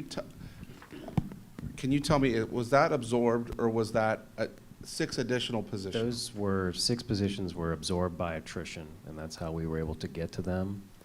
And then this board in committee meetings talked about making them assistant principals at one time, and I said, you can't, because you can't afford to do that. I would agree with you that they should be assistant principals, but this district cannot afford to do that. And if I may comment on the pickup, Mr. Combs, you are 100% correct. Once you get to 15%, you start to see attrition, and that's what that number is. We will see attrition because our people are great. Our admin team is great, and they will look. Something I also utilized was the CERB benefit report from 2022. And so as I looked through that report, and I don't have the exact numbers, I'm happy to provide this to you. When we looked at Cincinnati specifically, they break it up into regions. But when you look at Cincinnati, the average for state public employees was to have an 85% board paid or employer paid health care. We're at 80-20, so we're lower than that average. Additionally, when I looked at the cost of HSAs, I believe the average was somewhere around $1,900 total in the state, and we're at $1,700 per month total cost. So we're below those. I'm happy to look further and dig in. That was just something that I pulled, and it's a very long, extensive report that is the State Employee Relations Board report that they put out in 2022. So I'm the one that asked the question on the pickup that you replied to, so I appreciate you doing that survey to compare other districts, but I will say a couple things. And you just mentioned this, that we're at 80-20 and the average is 85-15 for board paid, employer paid. I'm going to look up what the national average is amongst all industries, because that's what our community makes up, is everything else. I think that's a hard, I mean, we can certainly look at it, but schools are not corporate. Like, No. I think, so if you do look it up nationally, can you look up teachers specifically, or I'll look up teachers, education? but I'm also going to look up everyone, because that's who we're asking to pay for it. Because I think, I'll have to double check, the average nationally is like 70-30. And so I think we just have to keep reminding ourselves that we're asking taxpayers to pay for something that many of them don't have themselves. And I think we have to go back to that. Also, I think it's very hard, and I appreciate you doing that survey, John Espy, to compare what other districts have, what employees on pickup, but I don't think that shows the total picture. I don't know if all of their districts have huge capital expenses right now. I don't know if all of those districts are doing big capital projects like building new schools and how that impacts their total financial picture. I have no idea what their financial status is. I don't know if they're going on the levy or on a ballot for levies. I have no idea about all of that. But I do wonder if their taxpayers in all of those districts understand or even know what pickup on the pickup is. Because as a community member, before I sat on the board, I had no idea. And I'm gonna guess a lot of people don't understand it or even know it exists. So my question is, like, all of those districts have it. We don't know, and we can't assess their total financial pictures. We know our financial picture doesn't look bright, and we have all of these capital expenses that have come to us. And I wonder if those other districts were going on a ballot and their community members, taxpayers, understood that they were funding 24 to 28% of a retirement, would they also support them? I don't have the answer to that. It's just a question. I think it's a little strange to look at all jobs everywhere, only because I feel like when people look at jobs and they decide what they're going to do, there's pluses and minuses to everything. I mean, we live in a capitalist society where there are some benefits to taking one job versus another. And I think looking at schools and what you need to do to have that good leadership behavior culture that retains people in your administration, to have your good teachers, there are different things that we are asking for to keep those people in those positions. And so I think it's a little strange to look at all different jobs everywhere. I know that we're asking our taxpayers to pay for a lot, and maybe sometimes something that they don't even have themselves, but I think that's just opening a very big door, and I think we need to focus on schools and other schools in our area, and then even widening it to other schools in the nation. I think that makes the most sense when we're talking about these fiscal things.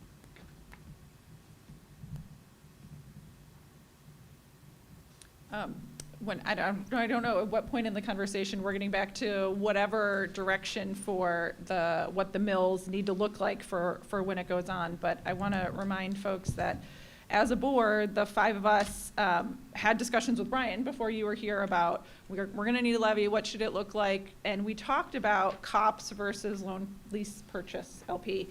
And we had given Brian the direction of, we want it to be a lease purchase because we want it to be a shorter term with less borrowing. So that's kind of where we can, and that's where you picked it up.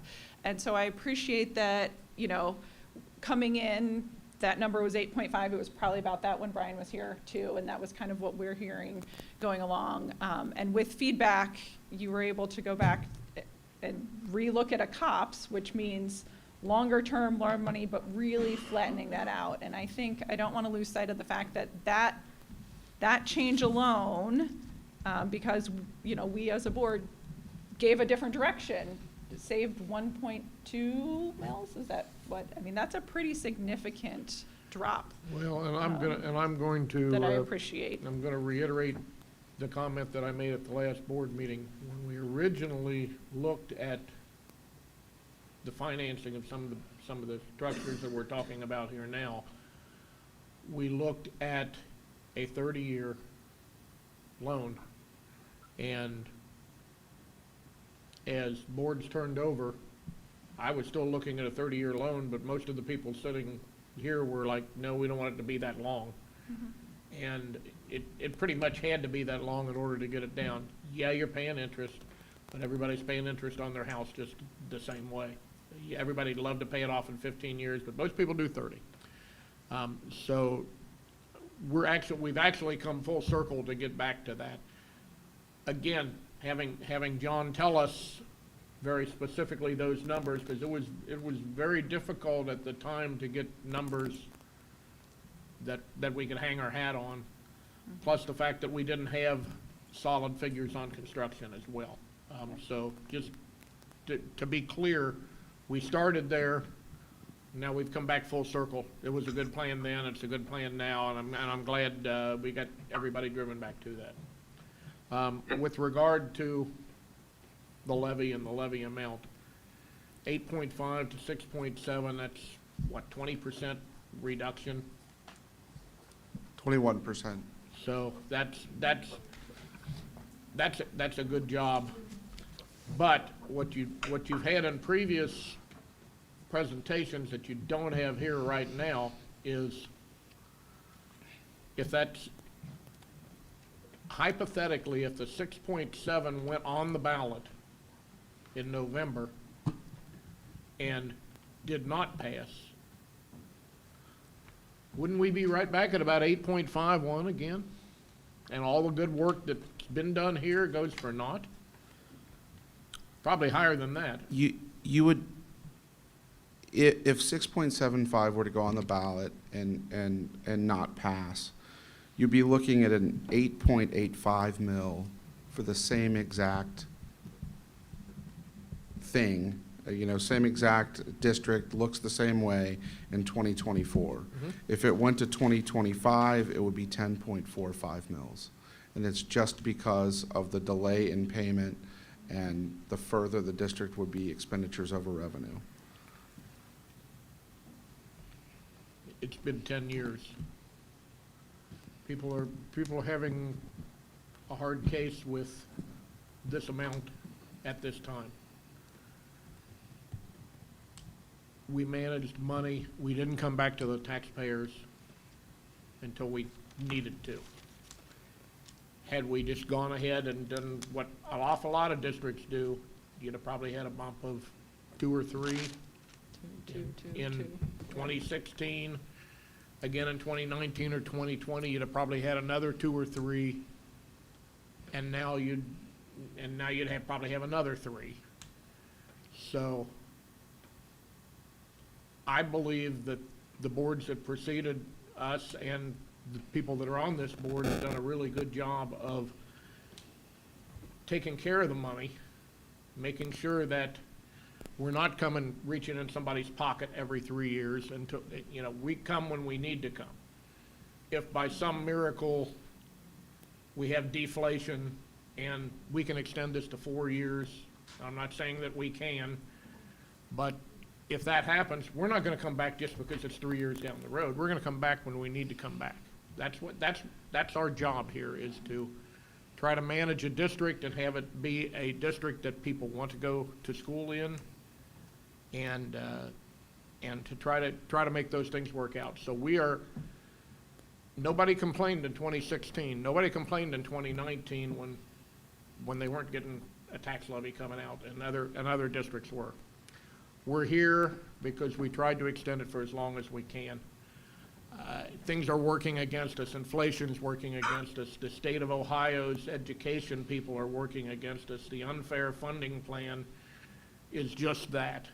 And we need help now.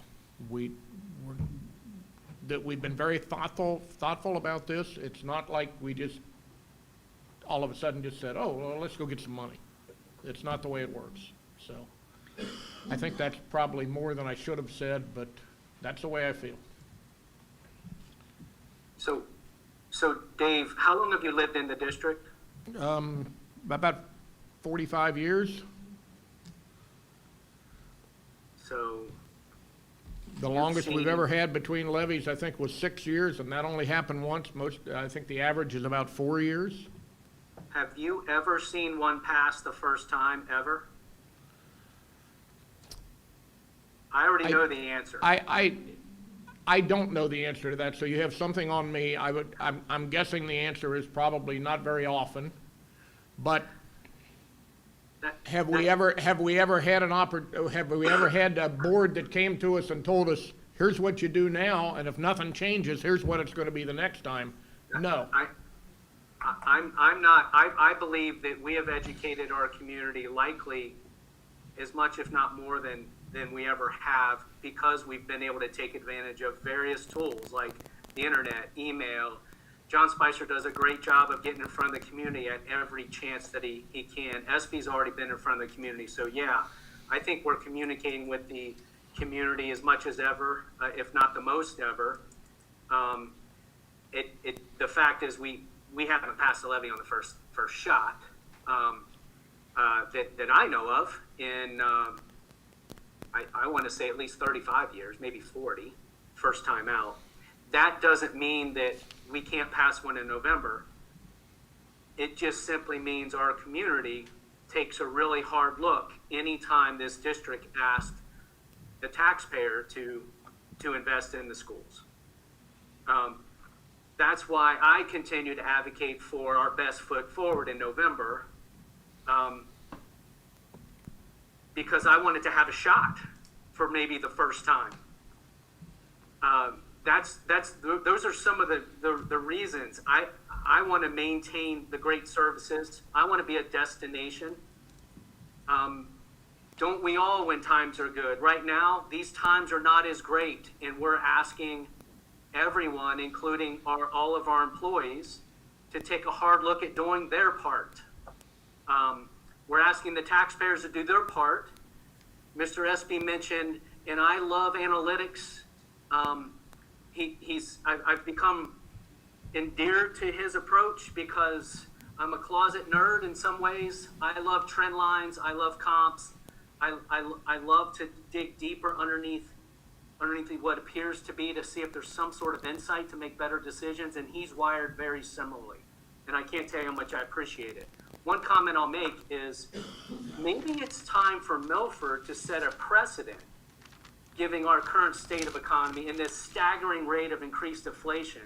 Maybe we need to set a precedent for others to follow instead of just falling in line with what everyone else does. Let's maybe be a leader in these type of incidents, and we set the precedent. That's an encouraging recommendation when it comes to digging deep from a cost structure standpoint. The second piece I'll ask, in addition to that comment or those group of comments, is, isn't our MEA, don't we have negotiated healthcare variances in that? When we talk about the HSA, isn't there something there that allows us to negotiate healthcare variances? I don't believe so, but I'm happy to check on that There and was a report back. max of if it goes over, Yes, there is an increase if it's above 10%. in a year. Et cetera, but it's not the HSA So payments, if you will. it sounds to me like it's on the percentage of employer and employee, but not on the HSA. But I'll have to dig into that and get that for you. So it's your understanding, John S., that the HSA is excluded from that? It's the premium that is the only thing that can be, it's a certain amount above the premium. If it's above 10, it's either 10 or 12%. I don't quite remember, but it's in the agreement, and then we can take a screenshot. So you guys can dig into it. I mean, at Yep, the end it's of the in the day, agreement. I'm trying to explore as many options as we can to deliver a fantastic educational product to our students and our families at the lowest possible cost.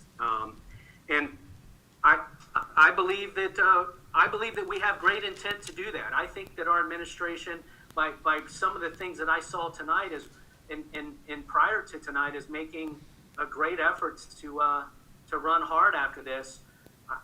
That's why we have these workshops, to bounce ideas off, to not to give Mr. Espy more work, but this is exactly what happens to him when we do these things.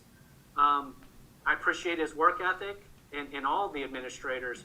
I just think that we just needed to put our best foot forward, and I'm hopeful some of the suggestions tonight allowed us to dig a little bit deeper into a couple scenarios that we hadn't thought of before tonight.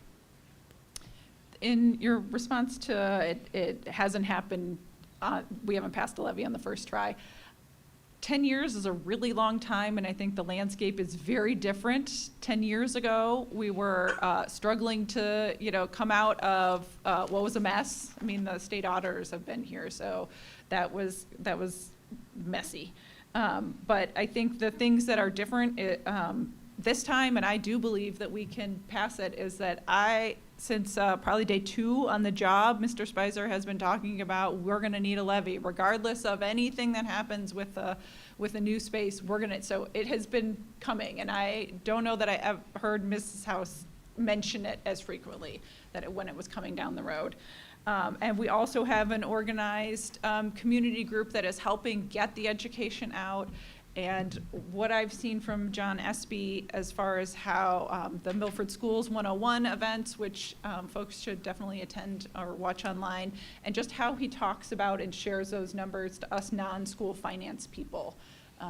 Part of the time that I spent on the Claremont Board of DD and the school board here, I spent 8 years over there, was just trying to, how are taxes work? How are things funded? And it is so confusing how taxes and levies and 920 does and that sort of stuff. So for a community member who doesn't know much about school funding, it's like, this really good increase. And I think that all of these pieces together have made for a very different landscape than we had 10 years ago, which frankly, I don't remember hearing anything about the levy at that point. I was in a different point in my life. So I think that we are very well set up to get community support and offer education like they haven't seen before. I am going to make a comment, kind of piecing together stuff that Jerry said and Emily and John. I think if the community listens to the last, 4 or 5 board meetings, yes, the message has not been hidden. There's going to be a levy. We've all, I think, verbally supported it. We've all talked about the need for it. I have personally gotten a number of emails from the community saying, we heard you don't support a levy. And my response to those people are, well, if you watch the last meetings, you will hear me clearly say, we need a levy. We just need to find the right size levy. What size is that? We don't know. We're still working on that. But I've been, I'm not on there, but I do think that the messaging needs to go out accurately. I think there was a Facebook post that went out on Milford Moves Forward, and I don't know who runs that. I don't know who writes the posts on that, but I believe it's been shared to numerous other Milford Facebook groups. Details from our last Finance Committee meeting, and honestly, the last Finance Committee meeting was a part, what I see on this Facebook post is a part of a larger discussion at that meeting, which is part of a multi-month conversation about these levies. I operate in facts. I'm the first one to say we need a levy. I'm the first one to say educate yourself and learn about funding. I am not one in emotion and fear-mongering, and I will say to whoever runs the Facebook group that I absolutely will not support fear tactics. Facts need to be going out on there. I think everything that came out of John Spicer's mouth at the Finance Committee meeting saying if we don't pass 8.5, we need to cut 72 teachers, and we're cutting AP classes, and we're cutting this. All of that's on that Facebook post, and that is all absolutely half-truths or flat-out lies, because nothing's been decided. So if whoever's running that Facebook group, Milford Moves Forward, has information privy to what we have, why don't we have it before they have, is my first question. And 2, if you aren't privy to information, because nothing, as far as I am aware of, has been finalized, then that information should not be going out onto Facebook posts and being shared amongst other Facebook groups to conjure up fear and, going after certain board members for support.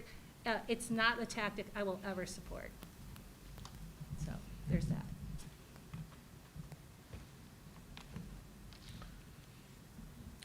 I believe we may be to the point of final comments here, unless somebody has something else. Mr. Espy? So I do just want to recap what our expectations are from us and the admin team, before we do final comments. So what we brought tonight with efficiencies that we identified was 6.75 mils. I just want to make sure that we're going to go and look at trying to put numbers together to the reduction of one elementary school building and what that would look like. That was an ask. And also modeling some of the differences and variations to administrator pickup on pickup. Is that what I'm hearing? You hear it from me. How would, so I feel a little bit like this is an à la carte menu that we have here. How does the à la carte play into the millage we need to put there? Because part of me is thinking that the millage needs to happen now. So say our à la carte item is consolidating some of the schools. Well, that wouldn't really play into what we could do now. I mean, there's a time frame to some of these, right? Right. You would feel some savings in year 3 of a 3-year levy cycle with a building reduction. So the decision from us could be, this is what we think now, 8.5, 6.75, whatever, this is what we think we should go on now. And that piece might extend what we're saying is a 3-year levy, we might make it a 4-year levy, or do we have to make those decisions before we decide on, like, do you see what order we need to make decisions? I think what we're bringing to you is a 3-year levy cycle, and what that number is has to be determined by really you all in terms of your vision for the district. And I'm not passing the buck there. I just have to have something to model, and there are so many different variations here that it would be to try to model all of these different permutations. I don't even know how many that would be. It is not going to be a great use of time. However, I guess what I want to know is, what would you like me to model? I have a different ask on modeling, but this is my question. And this brings up a whole nother topic, but I'll try to condense it. Back in October, we voted to tear down the Robbins building, the weight room, and rebuild that into the Nest. At that time in October, we did not know that the junior high was $7.5 to $9.5 million over budget before we break ground. And at that time, we also did not know that, while we knew a levy would be coming on the ballot, we did not know it would be a huge 8.5. To be perfectly honest, had I had those two pieces of information back in October, I probably would have voted no on that project, because I would have, which is this other piece that I didn't know then, and shame on me for not knowing it, that there is a wing of the junior high that is still being paid on till 2036 for, I have too many papers here. I think, John, you'll have to give me the number because I don't know where it is here.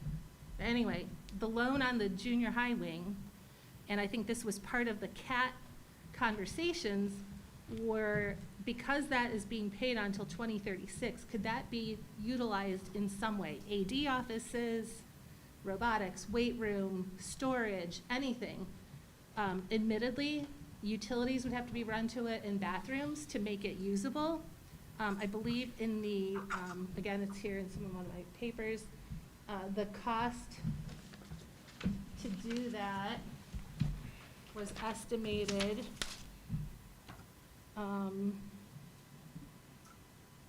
by GSL, third-party estimator. Modifying the junior high addition into the wrestling locker room space was $1.6 million. Now, that was back in October of 19, so that'd be a little bit higher. Roundabout, I would have made a different decision on my vote back in October had I had those three pieces of information. My question to you, John, is, before we tear down these buildings, and then we're pigeonholed to rebuild them, if this levy fails, can we afford to build those buildings? Or are we going to need a loan just to operate?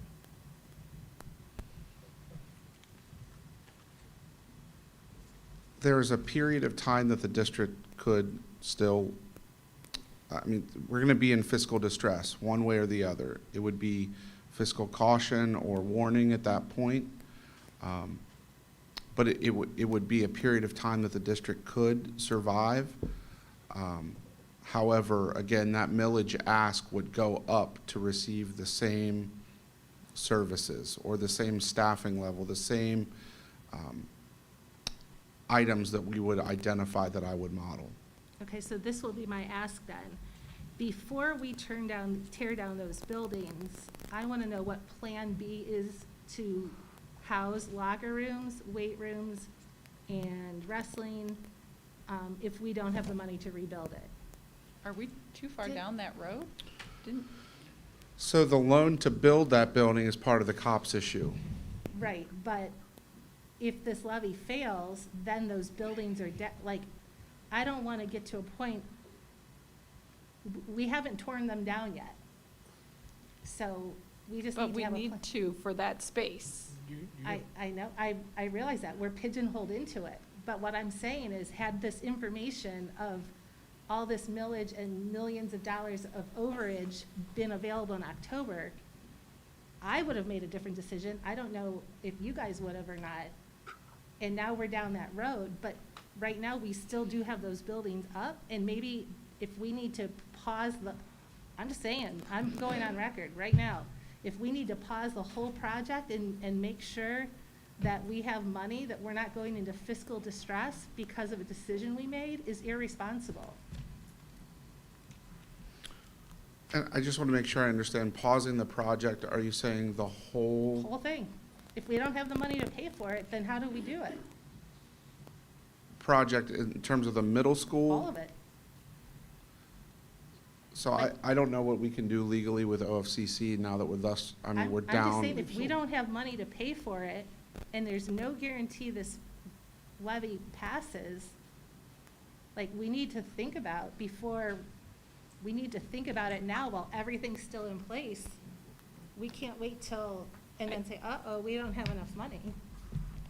I think we're too late. We can't pause the middle school is tied to the Robbins and the Wade building. I Like, understand they're that. all tied together, and we agreed, we voted 5-0 to move forward. I understand I that, think but we the didn't have information impact- on the millage and the overage at that time. We knew about the overages. If we were Not in in buildings and October. grounds, I think it's no secret. I think Jeff would have, on day 2 that we passed it, knew that OFCC numbers were low. We've known they've been low the whole time. And I think that ends up pausing a project of that scale is going to end up being even more expensive. I mean, so it brings us to sooner to fiscal, but the COPS helps us get more I leeway. understand, and I'll for sure be in the minority on this, and I'm okay with that, So- but I'm just saying that, if it was my own house and I couldn't afford to buy a new one, I wouldn't want to tear down the one I'm living in. But you would have done your research to know that ahead of time. Right, but I didn't So know what the Emily, millage you would want be. to talk about doing research, did you know that we're paying for an 8th grade wing? Right now, after it's tore down, we're gonna continue to pay for it, did you know that? Yeah, because it was part of the CAT meeting we were in, Jerry. The CAT meeting wasn't addressing the nest at the time, what are you talking about? The CAT meeting was addressing the middle school, because that's part of the middle No, school. I'm talking about the vote in October, when we voted for the nest fund, did you know at that time we were tearing down an 8th grade wing that we would be paying on until 2037? Did you know that at the time? Yes, because we've talked about this. We talked I about wasn't what go- Melissa said, which is moving the utilities. If I can interject here, the tearing down of the Robbins building and the bus garage have absolutely nothing to do with the footprint of the nest. Whether we build the nest or not, that doesn't matter with those two buildings. It I'm matters not with, it sure- matters with the middle school. Yeah, I'm not talking about the Robbins building, or the garage. I'm talking specifically about a loan that we have to repay until 2037 for a project that was built to add additional space for our 8th graders in the current junior high that's getting ready to be tore down. And is that part of the academy? Does everyone know that we are going to be paying for that when it's to dust in 2 months? Well, I believe the cost on that was $1 million at the time. And I believe you just said that getting utilities and everything into it was $1.6 million. Yeah, I That's don't a know. number- That's the number I I don't got know. out of the CAT. I wasn't part of the CAT. I wasn't part of this This 2019. has nothing to do with the CAT. I don't know why the CAT was even brought up. Has nothing to do with CAT. Nothing. It does, This because has the everything CAT, to do the CAT project, the whole reason we had the CAT was to talk about what does the new middle school project look like? And that's part of the old middle school. And so the conversation was, there is newer stuff in an old building, and what do we do I'm as we move gonna forward? guess that most people in the community that voted yes for a junior high did not know about, that they would be paying on the old junior high still, even though it was torn down. I think I think this I'm is gonna all guess. the master building plan. I mean, when you're managing a district of 6,000, and all the buildings that come with it, there are gonna be additions. I mean, it's just like, this year, we've had to make additions to the junior high, even though we know, we're making upgrades. We have to fix it and make the building. And so the decision that brought in that 8th grade piece was at the same time as the high school updates. I mean, so that was however many administrations and boards ago, deciding with our current buildings, this is what we need to do to keep it up, to maintain, this is how we're gonna spend the money, blah, blah, blah, blah. And this is what the financing looks like. And now our decision was, these are the buildings that we, as 5, have ownership of. This is under our purview, and this is what we are going to decide to do. So yeah, there are newer pieces in there, but, I mean, when we're looking at the project as a whole.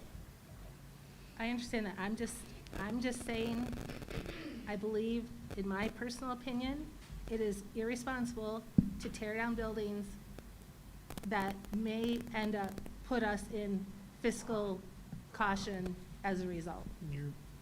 You're headed there anyway. And unless you pass a levy, you're headed there. Pure and Right, simple. Key, unless you pass a levy. And And so, when my we- point is, Go ahead. if it doesn't pass, Then we get another chance the next year. okay. And we have to, I mean, it's all tied together. You can't say, I only want to tear down part of the, I mean, you can say whatever you want, I guess. I only want to tear down part of the building. But the projects as a whole, we as a board have to deal with the projects that are under our purview today. Now, had there been a master plan with master funding a long time ago, would that committee have really put on an 8th grade wing? I don't know. I wasn't part of the committee that decided, why that's what they wanted to build at the time. It's just like we've directed Mr. Espy to go out and get a COPS for 29 years on the Nest. Well, so the decision we made. Nest and other. The Nest and other things, but the Nest, originally, we said we wanted 15 years because it's a pole barn. I understand that. So, we're making a similar decision that somebody made for the 8th grade I'm not wing. disputing that. What I'm saying is that our information today, on this date in March, is different than the information was in October when we voted to tear down those buildings and build a new one. And if, I'm just speaking for myself, had I known that the junior high was numerous millions of dollars over budget, and had I known that our levy ask was going to be 8 mills, I personally would have voted no. I would have been overridden, and that's fine, but then I could be okay with my decision. But I think if we put pause now, that's gonna cost us $1 million at least. I'm not even sure we can If we pause because legally could. we've issued bonds. I believe that, John?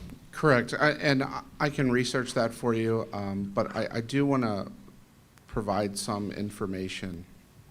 And this was sent to board members earlier this week, but this project, this building at the junior high, was part of the 2008 bonds. And it initially was that 1.3 million were for this addition of the building. What ended up happening in 2015 is there was a bond refunding. It's essentially like refinancing your home. So the cost that was financed went from 1.3 to 1.2. So it essentially saved the taxpayers a portion of monies because of a lower interest rate. Today, that wing of the junior high has debt service left of $370,000 through 2037. So I think How much was it, John? $370,000 for that okay. portion. And so I worked with bond counsel to break that down into that piece. And so in talking with the administration team here, because I wasn't here when this happened, in talking with Jeff, I believe that, and I should have said Mr. Johnson, that it was going to cost more to to retrofit this building that partially is not hooked up to HVAC. Would have to have quite a bit of things, electrical, and so I understand the sentiment that the taxpayers would continue to be paying on this. But I think that there was a cost analysis done at that point to say that it was going to cost X number of dollars more than was left on the debt. And I'm assuming that's how we came to that decision. Is that correct? It's not to say that there still is debt. There still is debt on that piece of the building. And I think we're working with an imperfect situation. I mean, the master plan that was created in 2000 with community schools, as they move forward, and at some point, they looked at the junior high and said it's overcrowded, and we need extra room, and so let's roll that into another project we have. So, yes, it's unfortunate to that $370,000 of that, but retrofitting, paying 1.9, 1.6. 1.6 plus inflation, we know construction costs are not in our favor at the moment, to save a $300,000 building that, oh, by the way, would be super awkward and I don't even know who could use it. I'm sure they could use it for something. It's kind of like right in the middle of that. I mean, we did look at, as part of the CAT, we looked at, can we save, because this portion is new, can we save it? Is it worth saving it? What would that look like? Who would use it? And that sort of stuff. So in the ideal master plan of the world, would we tear down a portion of the building that's still functional? No, we wouldn't. We would find a way to repurpose it, but it's like repurposing an old building. Doesn't always make sense to retrofit and get it up to speed and use it. I had no idea that number was that low. So, it still hurts, but it hurts a little less. And it is that portion. There is more debt that's tied up in that 2015 refunding. I wanted to get to the amount that part of the building was. Yeah, how much is owed on that? That's a sore spot. That's a potential thing that we have to deal with, and we have to address it with the community. And I think you've done a pretty good job. We just, we've got to move on. We've got to move on down the pike on that. So, do either of the two of you fine gentlemen have anything else that you would like to discuss? I had one more comment. Were you asking John and John? I was asking or- John and John if they had anything before we got to closing comments, Jerry. Oh, okay. Can I have a closing comment, or should I wait for them? I'm happy to wait. What? Do you have anything? Negative. I do. But first, Miss Mason, do you have any closing comments? No. Miss Chestnut? Nope. No? No, she said no. I said no. Okay, sorry, I missed that. So, Let it rip, Jerry. yeah, so, Mr. Espy and administration, thank you very much for bringing this information to us tonight. It felt to me like a productive conversation. You have taken a hard look at how you can maneuver through reducing the millage for November, and I really love the maximizing revenues portion of the presentation, you can imagine, because we don't always get a chance in public schools to do those type of things, and I appreciate both of you and your staffs digging into reallocating funding, the e-payments and the grant portions. I think that's fantastic, so thank you for that. We brought up a couple of additional scenarios because Mr. Espy, you were asking what should you do. I know you captured a couple things. One of the scenarios was to maintain the neighborhood schools. Again, not the nuclear option, not what's on this paper, but maintaining neighborhood schools and drawing bigger circles. because the word redistricting is true, but it's making the neighborhood schools, the circles bigger outside of 5 of them. In one of them, and I can't tell you which one, but if the scenario is one of them, and I'm thinking the one that's got the least number of enrollment, but I don't know if that's flawed. That logic is flawed because it very well could be.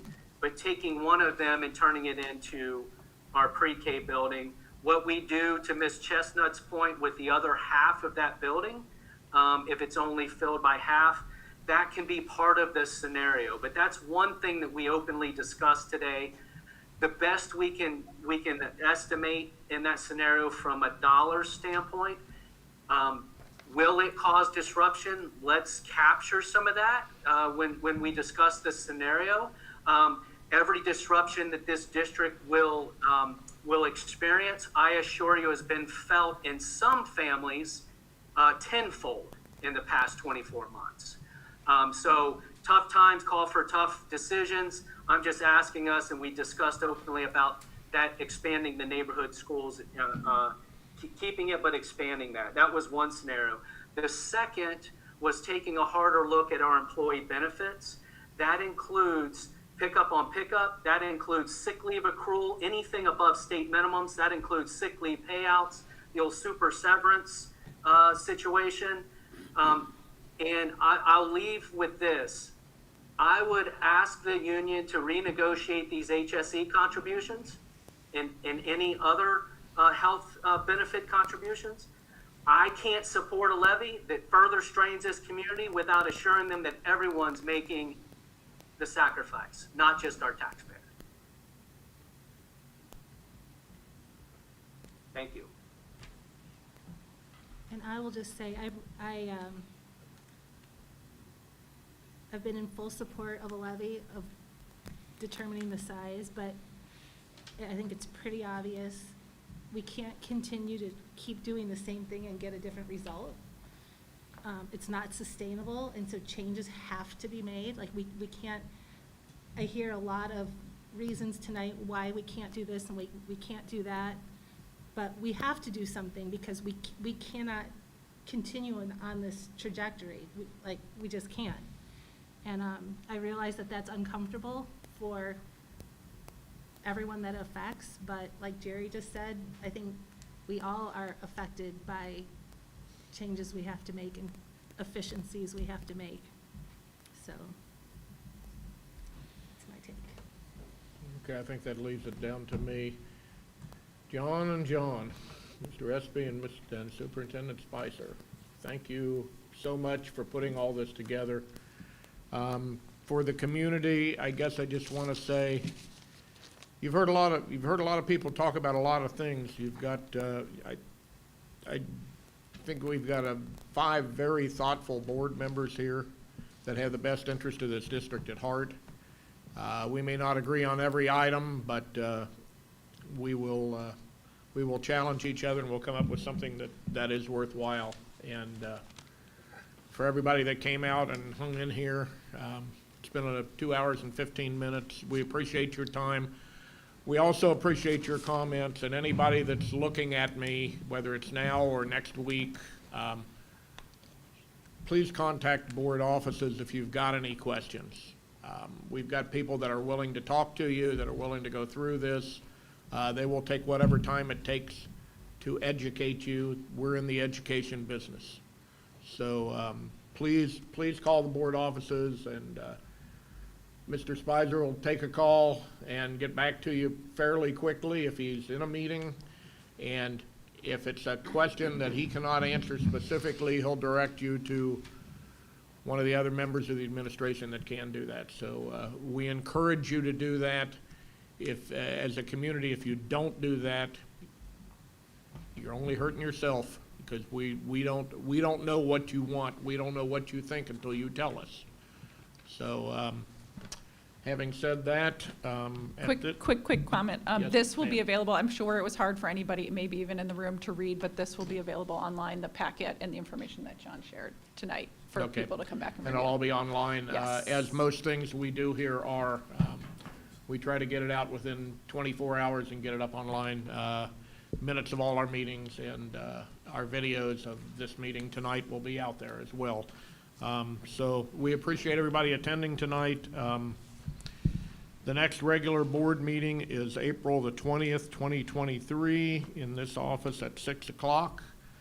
We look forward to having you come out and speak to us and let us know what's on your mind, because we're getting down to the end of the line here where we've got to make some decisions and make some things happen in a fairly quickly time frame. So, and Mr. Espy's got his timeline, and he will operate to that to get something resolved for November, hopefully. So with that being said, I need a motion to adjourn tonight. So moved. Second. Call the roll. Mrs. Mason, Yes. Mrs. Nolan, Yes. Mrs. Chestnut, Yes. Mr. Miranda. Yes, thank you. Thanks, everyone.